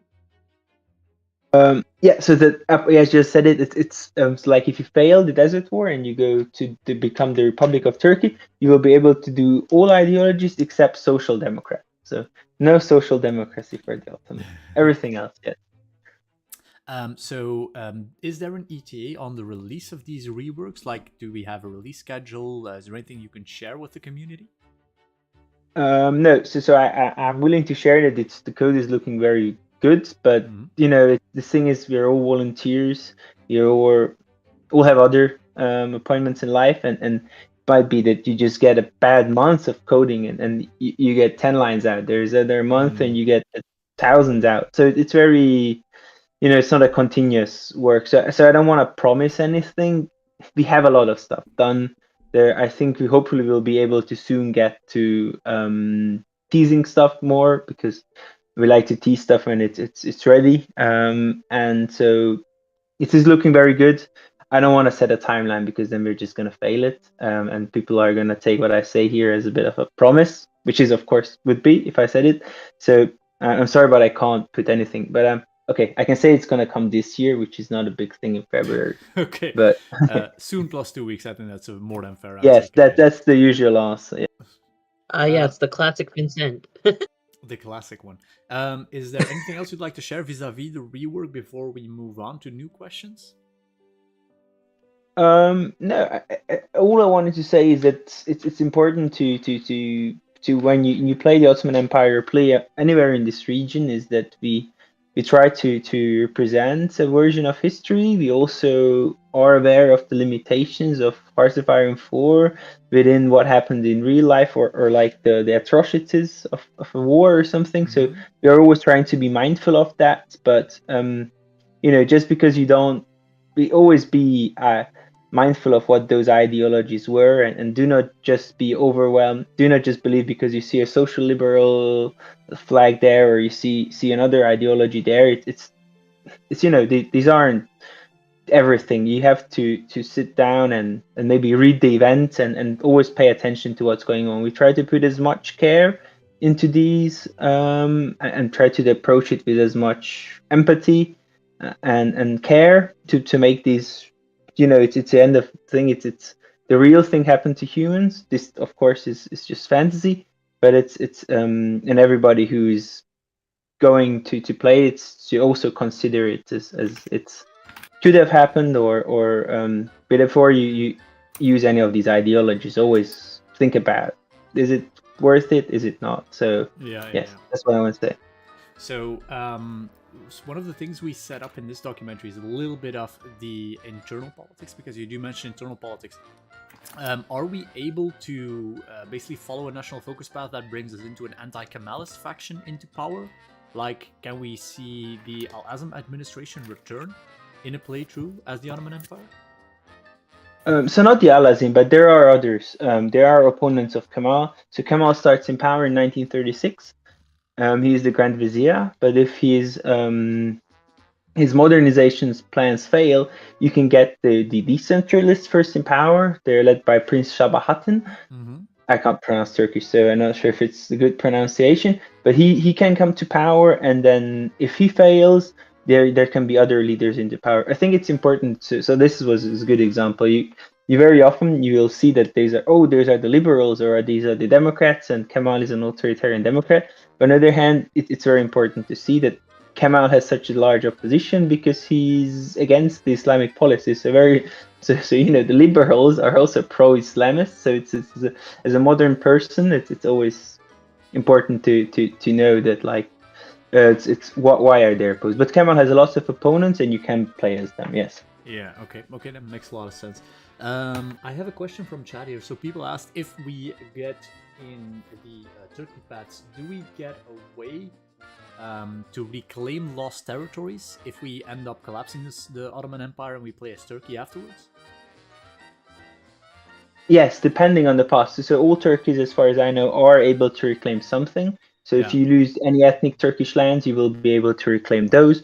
You are also, depending on how an aggressive a government has come into power, you can even attack Greece and try to reclaim the home of Kemal if you're feeling like that. He's from Thessaloniki. Yes, exactly. It's interesting that Thessaloniki area was majority Turkish on the map. I was looking at some maps recently, but not Thessaloniki itself, but the rural area surrounding it was very heavily Turkish. It's interesting how, like, the ethnographic dispersion between Turkey and Greece was very, very large, because, like, the entire Izmir area had a lot of Greeks in it, it seemed. So those borders only really got settled after the Great War. Yes, yeah. Also at a great human cost, of course. So yes. Of course. So you will be able to reclaim lands in this regard. So you can also go south, go east, try to influence the Caucasus, most likely. So there are ways as a Republic of Turkey to try to reclaim your things, your things. And of course, at the end of the day, there's always just a justify war button. So you can always try that. Who needs the national focus? We want to paint maps. Want to make sure the entirety of Europe as a national Turkish claims. Okay, so I would like us to move on to a few questions for Day, who is our director and chief editor for this episode. Day, are you ready to answer a few questions? I am, yeah. Okay, of course. 100% pull up my cheat sheet here right now. So Day, some people have mentioned that a lot of the footage comes from the 1950s Republican Turkish documentaries that are well known to our Turkish audience. Other keen eyes have spotted footage from, I have here, the 1950s Suez Crisis, as well as other more modern footage. Can you talk us through some of your footage choices in this documentary? Yeah, of course. So a lot of the footage depends on whether I could actually access it, because there's a lot of copyrights also going on in historical stuff. So I kind of looked through the Internet Archive, which is an amazing resource for lots of high quality footage. And for the more political in-person footage, so footage of Kemal and of sultans and other major historical figures, Wikipedia is just a great source. There's a bunch of videos up there, and some of them go back as far as like the 1890s. So it's always kind of a struggle to balance, getting the era right with getting the quality of the footage right. Sometimes you get super gritty footage from 1920, and it just looks like nothing. Yeah, it's so sometimes you gotta find your footage a little bit later. You're looking at 1950, sometimes even the 1960s, and you just gotta try. I try to move the camera a little bit strategically to crop out the more immersion breaking elements, like modern cars, which definitely weren't there in the 1920s. Yeah, good. That makes sense. So we have a lot of Suez Crisis footage. We have a lot of, I think, Republican Ataturk documentary footage. Do you have more interesting sources of stuff where you manage to reconstitute footage? Yeah, absolutely. So a lot of the footage actually comes from 1950s US travelogues. Yeah. That is where we get a lot of it, and especially kind of civilian footage. People sitting in parks, being happy, and all of that. Kind of having these tours through large monuments. Those are pretty much always American journalists who go down there and try to document the way of life through a very American perspective. And it's pretty much always high quality and decent footage. Yeah. And this is from the 1940s or 1950s, or rather? It's generally from 1950s. Yeah, okay. Sometimes 1960s. There is some stuff from the 30s, but it's rare. That is generally when you start getting more of the tourism, and all the promotional stuff that's related to tourism. Yeah, exactly. And people start getting interested in faraway countries and places to visit. People have more money to travel, so all these kinds of travel agencies pop up and they make those documentaries. Yeah, okay, that makes a lot of sense. So I think before this, during Discord, we were discussing a little bit about the footage we were going to use on future episodes. So, for example, for the Asia episode, I suggested that we could use Korean and Vietnam era war footage if we sort of get out some of the more modern tanks and equipment. I think that you've mentioned before, especially as we go outside of Europe, that finding footage is becoming a real challenge, right? Yes, that's very true. Well, as long as you're not going to North America, otherwise it tends to get even easier. Yeah, I think one of the things we'll be doing more in future episodes is taking slightly more modern footage and trying to reduce the quality on it. So we've developed a few effects, which are, I think you did, David, as well at various parts in this documentary. Do you have some examples that you can come up with by heart?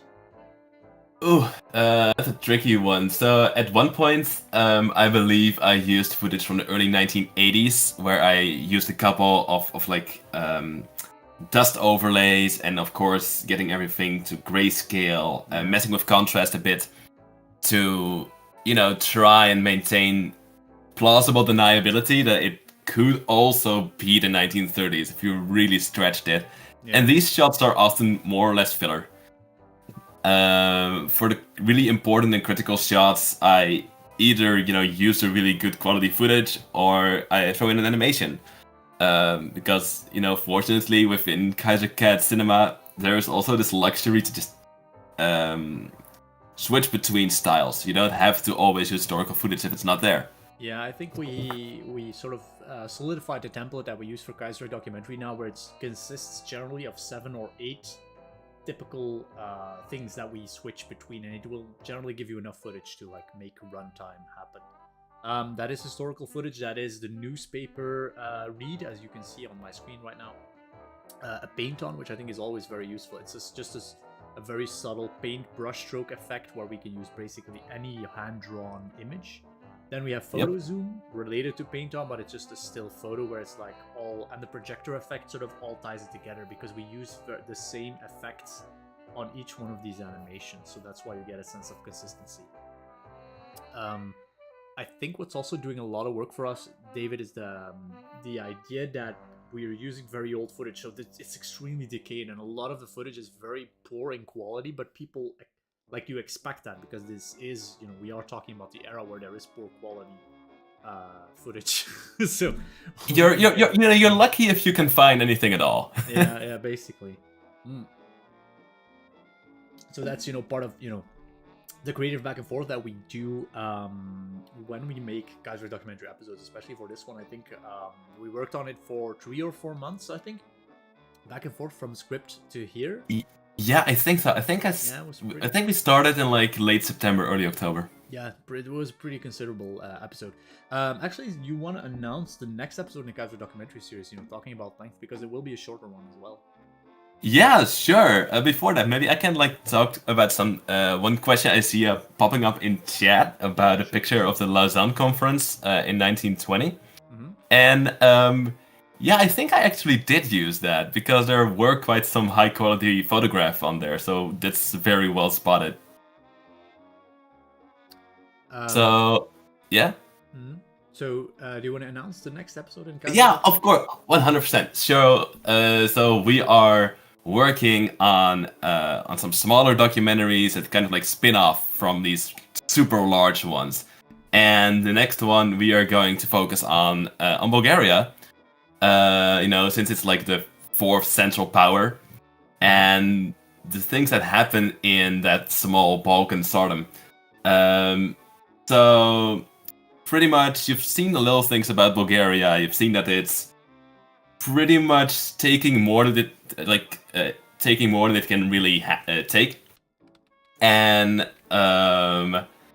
it's gonna be a politically very wild ride. So if you're up to if you like political swings and just pretty much 15 years of complete chaos, you're going to love the Bulgaria episode we're putting together. Come visit Bulgaria. See the political turmoil. It's gonna be great. It's like chaos for endless chaos, pretty much. I think one of the reasons we do Bulgaria first is because we ended up leaving a lot of Bulgaria content on a cutting room floor here, because we have larger episodes written for Bulgaria, Greece, and Iran, right? Yes, that's right. Yeah, so Bulgaria specifically, there's still quite a lot we haven't really done. We've zoomed in on it a little bit, especially like in the early 1920s, but then after the British Revolution, there isn't really a lot that we put in about Bulgaria, and we meant to originally, but the script just kind of kept expanding and expanding. Yeah. And we're already at like 90 minutes, so there was really no room for it here. But we definitely wanted to do the interesting Bulgaria lore justice, which is why we're going for like an additional short form documentary of about 15 to 20 minutes. So we also have Iran and Greece that we're considering. First, I want to wait a little bit to see if shorter documentary episodes do well on YouTube, because one of the major problems we're facing this year is a budget crunch. We do need to. I think I'm cutting the production budget with about $10,000, so I'm trying to cover a deficit that we had pretty heavily last year. So we have to be a little bit more careful with the way we do episodes. So we have the Bulgaria one funded, we have the China one after that funded.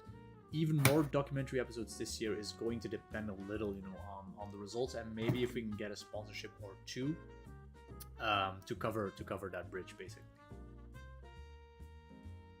So another question that I had for you. Let me check my list here. So we talked about the Bulgaria episode. So I had originally invited Gabriel, was the old head of the China and Japan reworks, to come announce production on Kaiserreich Documentary 8. So this will be after Bulgaria, of course, which will focus on Southeast Asia, the British colonial collapse, and probably also China. Though those may become different episodes because there's a few things that we want to cover in the next episode, which is it begins with the British telegram from Singapore detailing the collapse of the British Empire in Southeast Asia. And this sets off a chain of events that includes the Indian collapse and, of course, an African new colonial scramble. Now, with India and Africa specifically, there's still a lot of things that are under rework, where it is more difficult to make a documentary on what we call hot lore, like hot code. Where it's not fully settled yet. So we're gonna have to probably go asynchronous for a bit and maybe talk about the Chinese Civil War before we talk about the colonial collapse. So expect for us to release episodes out of sync a little bit. So maybe you're expecting to see Southeast Asia first, or India, but then we'll have to start with China because we need to wait for the developers to basically finalize that segment of lore and get into the reworks. Just to let you know how that is going to play out. So we have the Bulgaria episode day. We have Greece and Iran as possibles. So those are maybe nice to haves. Can you tell us what you're working on outside of that? So maybe we should talk a little bit about the project outside of Kaiserreich Documentary right now. Totally, yeah. So I am currently working on 2 other projects for Kaiserreich, and I think they're all in the public domain, both World of Kaiserreich. Yes, okay, good. I'm not saying have secrets, so you can just. I'm not saying anything I'm not supposed to. Okay, so I'm currently working on both World of Kaiserreich Italy, and production has started on World of Kaiserreich Ireland. They're both going to be very nice and immersive episodes, just like every other Kaiserreich documentary. Especially the Ireland one is still in its early stages, but the Italy one is coming along very nicely, and I think it has a really lovely kind of feel to it that I don't think we get a lot in the Kaiserreich documentary, so I think it's going to be interesting. Yeah, so as a rule of thumb, you can always say what you're working on. We don't have secrets or... The only thing that we're vague about is release dates, because that is the one that we have a little difficulty in predicting from time to time. So on screen right now is our current draft for World of Kaiserreich Ireland. So if you have been following our social media, which you should by signing up to the Kaiserreich Cinema newsletter at kaiserreichcinema.com/ whatever, you'll find it. Me and Yana recently finished a Ireland loading screen, so I'm gonna load it right here for you so you can have a look. This is a back and forth and a conversation that started pretty long ago at last PDXCon, where me and Michael, one of the Ireland developers, were talking about what World of Kaiserreich Ireland was going to have to be. And I think that one of the things we settled on is that we wanted something a little more cheerful for Ireland, and also something that is more about being defensive or balancing foreign great power influence. So Ireland is balancing both German and British influences and trying to make her own path. That is a lot of the themes of that is going to go into the Irish rework as well. With St. Patrick's Day coming, we are going to try and get this video released. So we have a lot of new content, because this is what we call a new generation World of Kaiserreich, where we not only make character concept art, we also make loading screens, we make a variety of art to go into that video. So here's a look at the loading screen. It also has a bunch of patrons, so I want to thank everyone who participated in this as well. And then the full episode is going to be this one. We have character concept art, so we're focusing a little bit more on just soldiers on leave, soldiers, having a drink, having a little bit of fun. There's a kid there, so we're trying to do something that's really light, really fun for World of Kaiserreich. What was the other one you mentioned, Day? I'll show the chat as well. I think I talked a little bit about the world of Kaiserreich Italy. Italy, right? Italy, which has been in a drawer for like 6 months. Oh, it's been done for so long. Oh my god. But it turned out great. Yeah. I'm gonna post it to patrons tomorrow or on Friday because I know you have a full render, but I just have. It's one of those projects. It's been done for so long. We just have to post it. We never get to it. You know, there's always other projects. So this is Hussar, his work. So this is one of the Hussar commissions we did. Hussar actually invented the idea of having a composite art for World of Kaiserreich. So this is something Hussar started doing, just mixing various assets, and I really like the way it looks and the way it works on a video. So we're not just doing a character concept art, we're not just doing a loading screen, we generally do a mix of things, so you get various scenes that we can flip between, which is more useful when animating, right? So you can, in this particular scene that you have on my screen, you have at least like 6 different scenes that you can pan on. Mix that with a little bit of historical footage and some nice narration, you will have a very solid 3-minute World of Kaiserreich video. That's what we're generally trying to go for now. I think it's what we already have. Yeah. We have some great narration already. So all the elements are already there. Before I forget, because I should notice that we are, I think, about 150 subscribers away from the 100k milestone. So I'm preparing all my graphics, guys. I would like us to hit, I think actually it's gonna be easy, to hit 100,000 subscribers today, because when we release a video, it generally brings in a few hundred subscribers at least, and we only need like 200 to hit 100,000. So 100,000 subscribers announcement tomorrow. Make sure to subscribe if you haven't done so already. Big milestone. I want to thank everyone who joined us. We will also be celebrating the channel's anniversary at the end of March somewhere. Go check out the newsletter. I don't want to talk too much about it because there will be a bunch of specific content for the channel anniversary and the 100,000 milestone that we reached. Now, the other one was World of Kaiserreich, Union of Britain. Have you started on that, or is it just me and Yana right now? I think it's just you and Yana. I haven't done anything there yet. It's really lazy. We haven't written it yet. So yeah, there is still a lot of work to be done on the Union of Britain. Okay, so here is the union. This is part of the anniversary content. So I'm putting it on my screen right now. This is the sketch for World of Kaiserreich Union of Britain, which is the 3rd of our 4 World of Kaiserreich remasters. Of course, Ottoman Empire is another one. We'll probably finish the Ottoman Empire before this one, but I don't have good sketches on the Ottoman Empire yet. But this is what we have for Union of Britain. The idea is that we are going to make a version of Scarlet Dawn. Like the really old school guys here are going to remember Scarlet Dawn as like one of those very, very old loading screens which never got finished, made on Livestream. It's a depiction of London during the Syndicalist Revolution. So now we're actually going to finish it for the World of Kaiserreich remaster of Union of Britain. I'm also trying to get Benjamin back, who is the original narrator of World of Kaiserreich Union of Britain.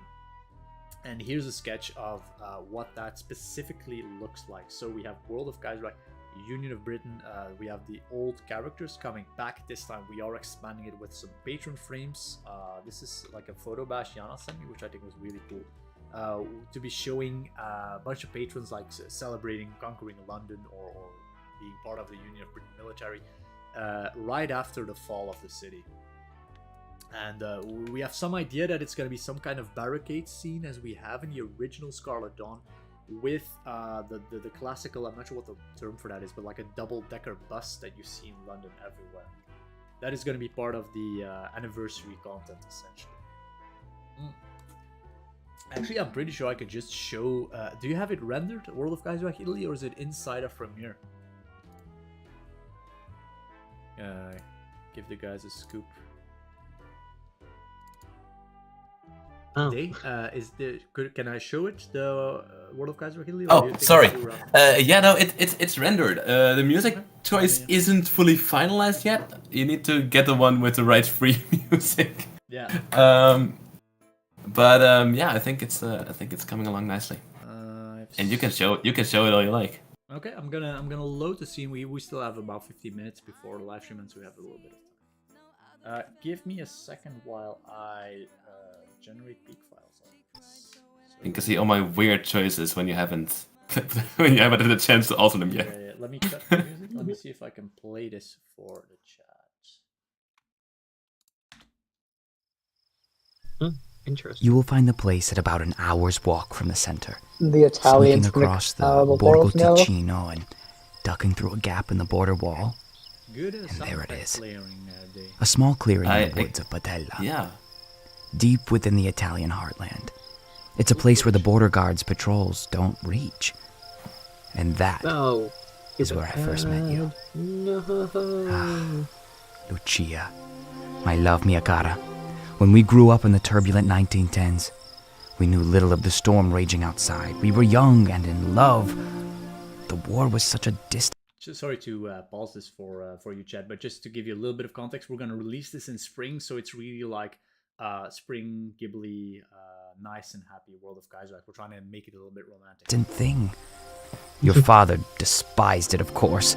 I was, after all, a mere baker's son from the villages, and you came from a well-off family in Milan. But borders did not stop us then, and they do not stop us now, mia cara. Our secret meetings became even more secret when our country broke apart. Yes, defeat in the Great War was a tragedy for our fair Italy. From a united nation, we regressed to a band of squabbling states, each obsessed with their own brand of ideological nonsense. The Social Republic, syndicalists, they call us, waved their little red books and proclaimed all others to be reactionaries. The Republic in the north was decried as an Austrian puppet state, and the papist pearl clutchers in Rome grasped power in their Catholic southern provinces.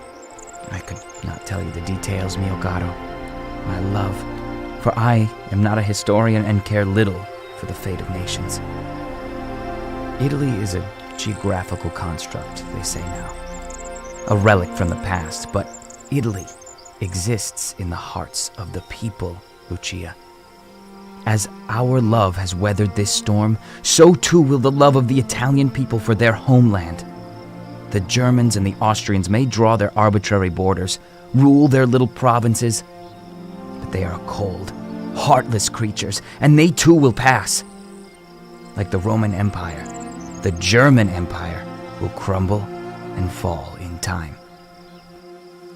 But young hearts will always find a way. Until history catches up with us, mio caro, these secret meetings will be our little escape from this world. I am not concerned. Why should I be?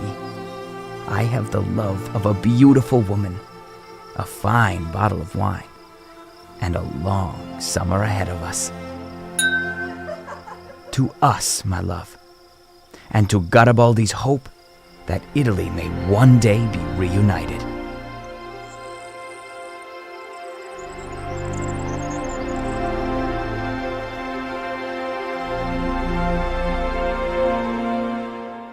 Okay, Day, I'm masterful. I think in terms of the edit, that is spot on. Like the music, the soft string work really works.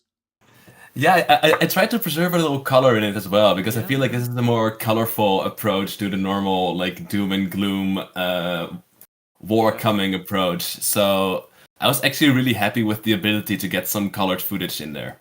Yeah, this I think this is a very good start. I have some thoughts on the voice acting work of Gian, so I'm gonna have to go back and forth with him. I feel there's a stronger delivery here possible, but the softness in his voice does work. Then maybe what we want is a little bit more background response from a woman. So maybe we'll have a female voice actress have like giggles or like Italian mutterings in the background to give us that idea of their Italian giggles. Italian giggles. Alien giggle. Establish that idea of them having this nice picnic. You know, it's just something very different from what we usually do with World of Kaiserreich, and that is one of the things that just to give everyone a little bit of a history lesson on the World of Kaiserreich project. The first one we ever did that really blew up was World of Kaiserreich Union of Britain, and it introduced the idea of a just a second. Galactic Prince, let me answer that right after I ramble. Let me just finish this ramble real quick, Galactic Prince. I'm gonna answer your question. So it started with the World of Kaiserreich series Union of Britain. And it introduced the idea of an unreliable narrator, right? So that has always been a large creative point of the World of Kaiserreich series, as opposed to the Kaiserreich Documentary series, which is more about like God narrator, just exploring the lore in a very British BBC documentary style. The World of Kaiserreich series is always going to be about a character having a certain perspective, a character from a country. It started with Union of Britain. Along with that comes the idea of a character having a certain voice. So the voice here, for example, is a young and in love idealistic soldier who is not too concerned with the war and everything that's happening. It is very different for something like the World of Kaiserreich German Empire, for example, where it is a veteran of the Great War, where we see him both before and after the war, and like his perspective on Germany's achievements and everything goes from young and boisterous to being an old and tired veteran being sent into a second Weltkrieg. So that is sort of, I think, what keeps it fresh. If we keep switching up the perspectives, trying new things. We had the whole plot line with Louis Lacroix and Denis, who had a broken marriage, and then each of them give us a different part of that story. So everyone is an unreliable narrator in their own way. That is how we're trying to keep that spirit of the show alive. Mostly, it really is about what we call a vibes, trailer. It is something that you watch that is short and easy to watch before you go play a country, and then you can really get in a mood of that country. Okay, so that was my long ramble on the creative tenets of the World of Kaiserreich series as it relates to World of Kaiserreich. Galactic Prince asks me if do we have plans for Chinese videos besides the Shanghai series? Nights in Shanghai is what he's talking about. No, that is more difficult because we are delaying Nights of Shanghai out of this year because of the budget constraints. But what we are doing in the China documentary that is coming, that is always tied to what we call a content wave. A content wave is basically a set of videos that are loosely thematically related to each other. The content wave here, for example, will be that there will be a World of Kaiserreich Ottoman Empire, maybe World of Kaiserreich Bulgaria, released in very short succession.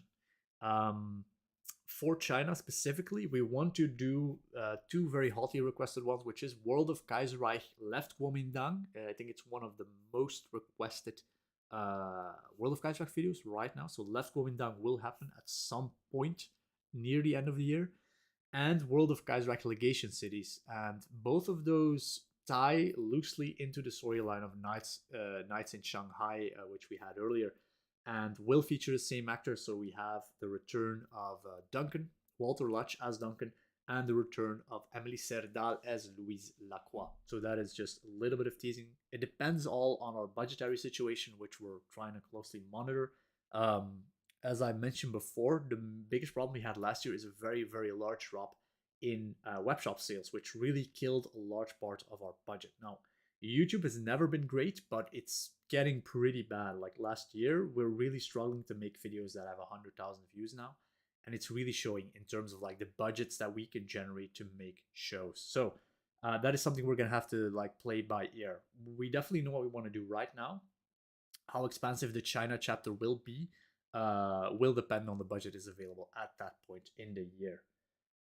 There's a few more people that have specific questions about the rework. Gergely, if you're still here and you still want to answer a few one. I think Gergely may have left already because... No, I'm still here. Sorry, I was just pushed to talk again. Do you want to answer a few questions about the rework that have come in the meantime? Yeah, sure, fine.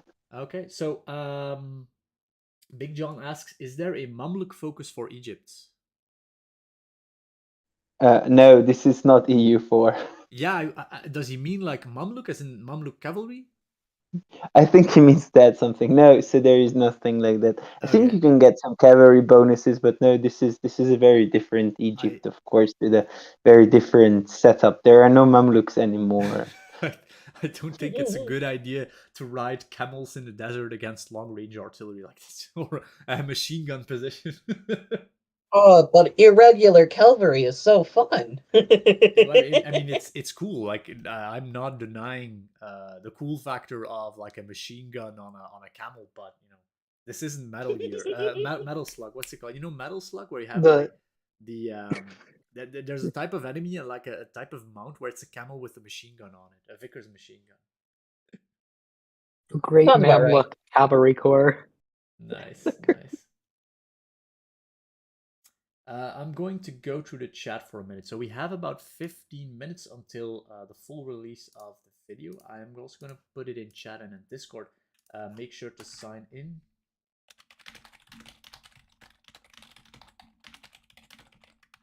I am actually out of things that I wanted to say for this live stream. So what I could do is talk a little bit about some of the projects that we have lined up, which are more out there for the channel anniversary. Before we do, Kerkelian Day, is there anything you want to say about Kaiserreich Documentary, the Ottoman rework, or some projects that you're working on inside of Kaiserreich? I have a few things. So I just wanted to thank everyone here as well who has worked on the Ottoman Empire. So I'm just the developer, not the coder. And I wanted to thank K-Fate Weaver especially, and the Kaiserreich, who are the ones who have worked very hard to bringing everyone the Ottoman Empire and the Turkey release. So I was hoping to thank them here as well. So that was all. So as always, every rework is a massive group effort, and we want to thank everyone that is involved in that. Maybe on our end, I definitely want to thank Day, the editor. Let me pull up the crew list because there's too many people that I should thank everyone when we do that. Of course, we want to thank Day, David Dekhus, who is our new main editor for Kaiserreich Documentary episode and a masterful editor at that, as you just seen in his work on both Italy and this episode. Genius, Kergeli Flamefang, K-Fate Weaver, Johnny BL, the Middle East rework team. We of course always want to thank our narrator Patrick Warner, who is the lovely BBC voice that we found during that large, community-wide auditions that we did, if you remember, a year or two ago. We also have guests starring Tahir Chi, Brian Jeffords, Emily Serdal, and William McDonough. So Tahir Chi specifically, who did the wonderful Ottoman monologues for us, which I think really tie the episode together. So all of you, thank you for that wonderful work on this episode. Dave, is there anything you want to say about your projects? Yeah, currently there aren't too many projects. I am very busy at work to make sure the Kaiserreich dossier in Bulgaria goes in the right direction, and also to finish up Italy and to get a head start on Ireland and make sure that gets released in a timely manner.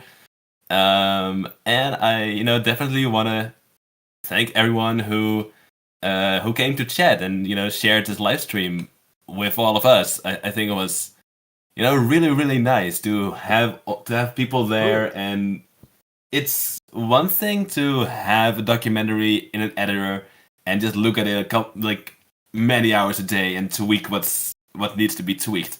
But it's a different thing entirely to be able to release it and have people actively watch it and care about it, and that's just such a great feeling. So thanks everyone who tuned in.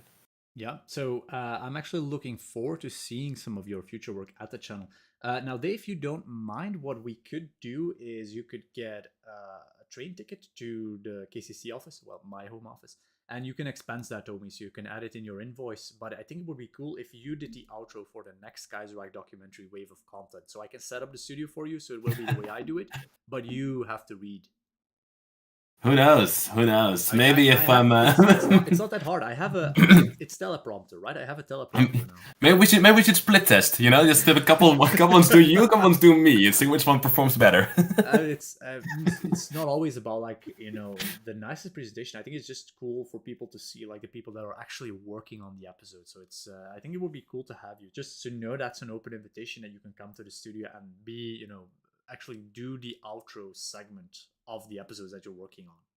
That sounds like fun. I might take you up on that offer. It's not that hard. So I started off with struggling a lot with remembering lines and everything. So you can see that in the older versions of the outros, where I'm constantly looking to the side where I have my line taped up. Then I bought this gadget which is like a teleprompter. So it's basically like a very simple thing. It's like a mirror you put under a phone, and then you just put a teleprompter app on your phone, and you just and then it slowly scrolls through the script and in mirrored style, so you can read it while looking directly into the camera.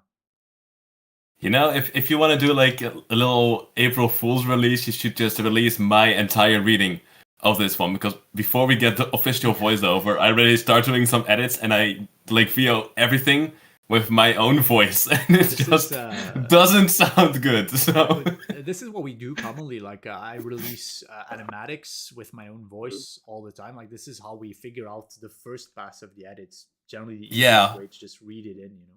Yeah, and also for like mapping, a few of the animations, getting the timing right, getting a sense of how long every shot should roughly last. But it's just that you have the visuals and then the audio just sounds like absolute garbage.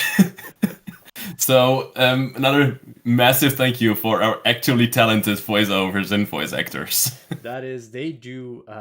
I don't think this channel would have 100,000 subscribers if it were just you and me voicing everything. It wouldn't. We can do it for April Fools, like do a dub. I don't think our career as voice actors is going well. It's a good thing that we can edit as well, because fortunately we're not a triple threat. That much has become clear while we're maybe one day. Okay, not quite yet. On that note, I think we can wrap up the live stream. So we have the full video release in about 50 minutes. I want to thank everyone who supported us throughout the development of this very long episode. It took a while, and I hope everyone is going to love this episode once it releases in 15 minutes. As always, you can support us by joining us on Patreon, patreon.com/KaiserCatCinema, or by visiting our web shop. Now, there will be a big web shop redesign because I've been working on FlagMaker and Print, our sister project. And basically what I did is I made this really cool new theme.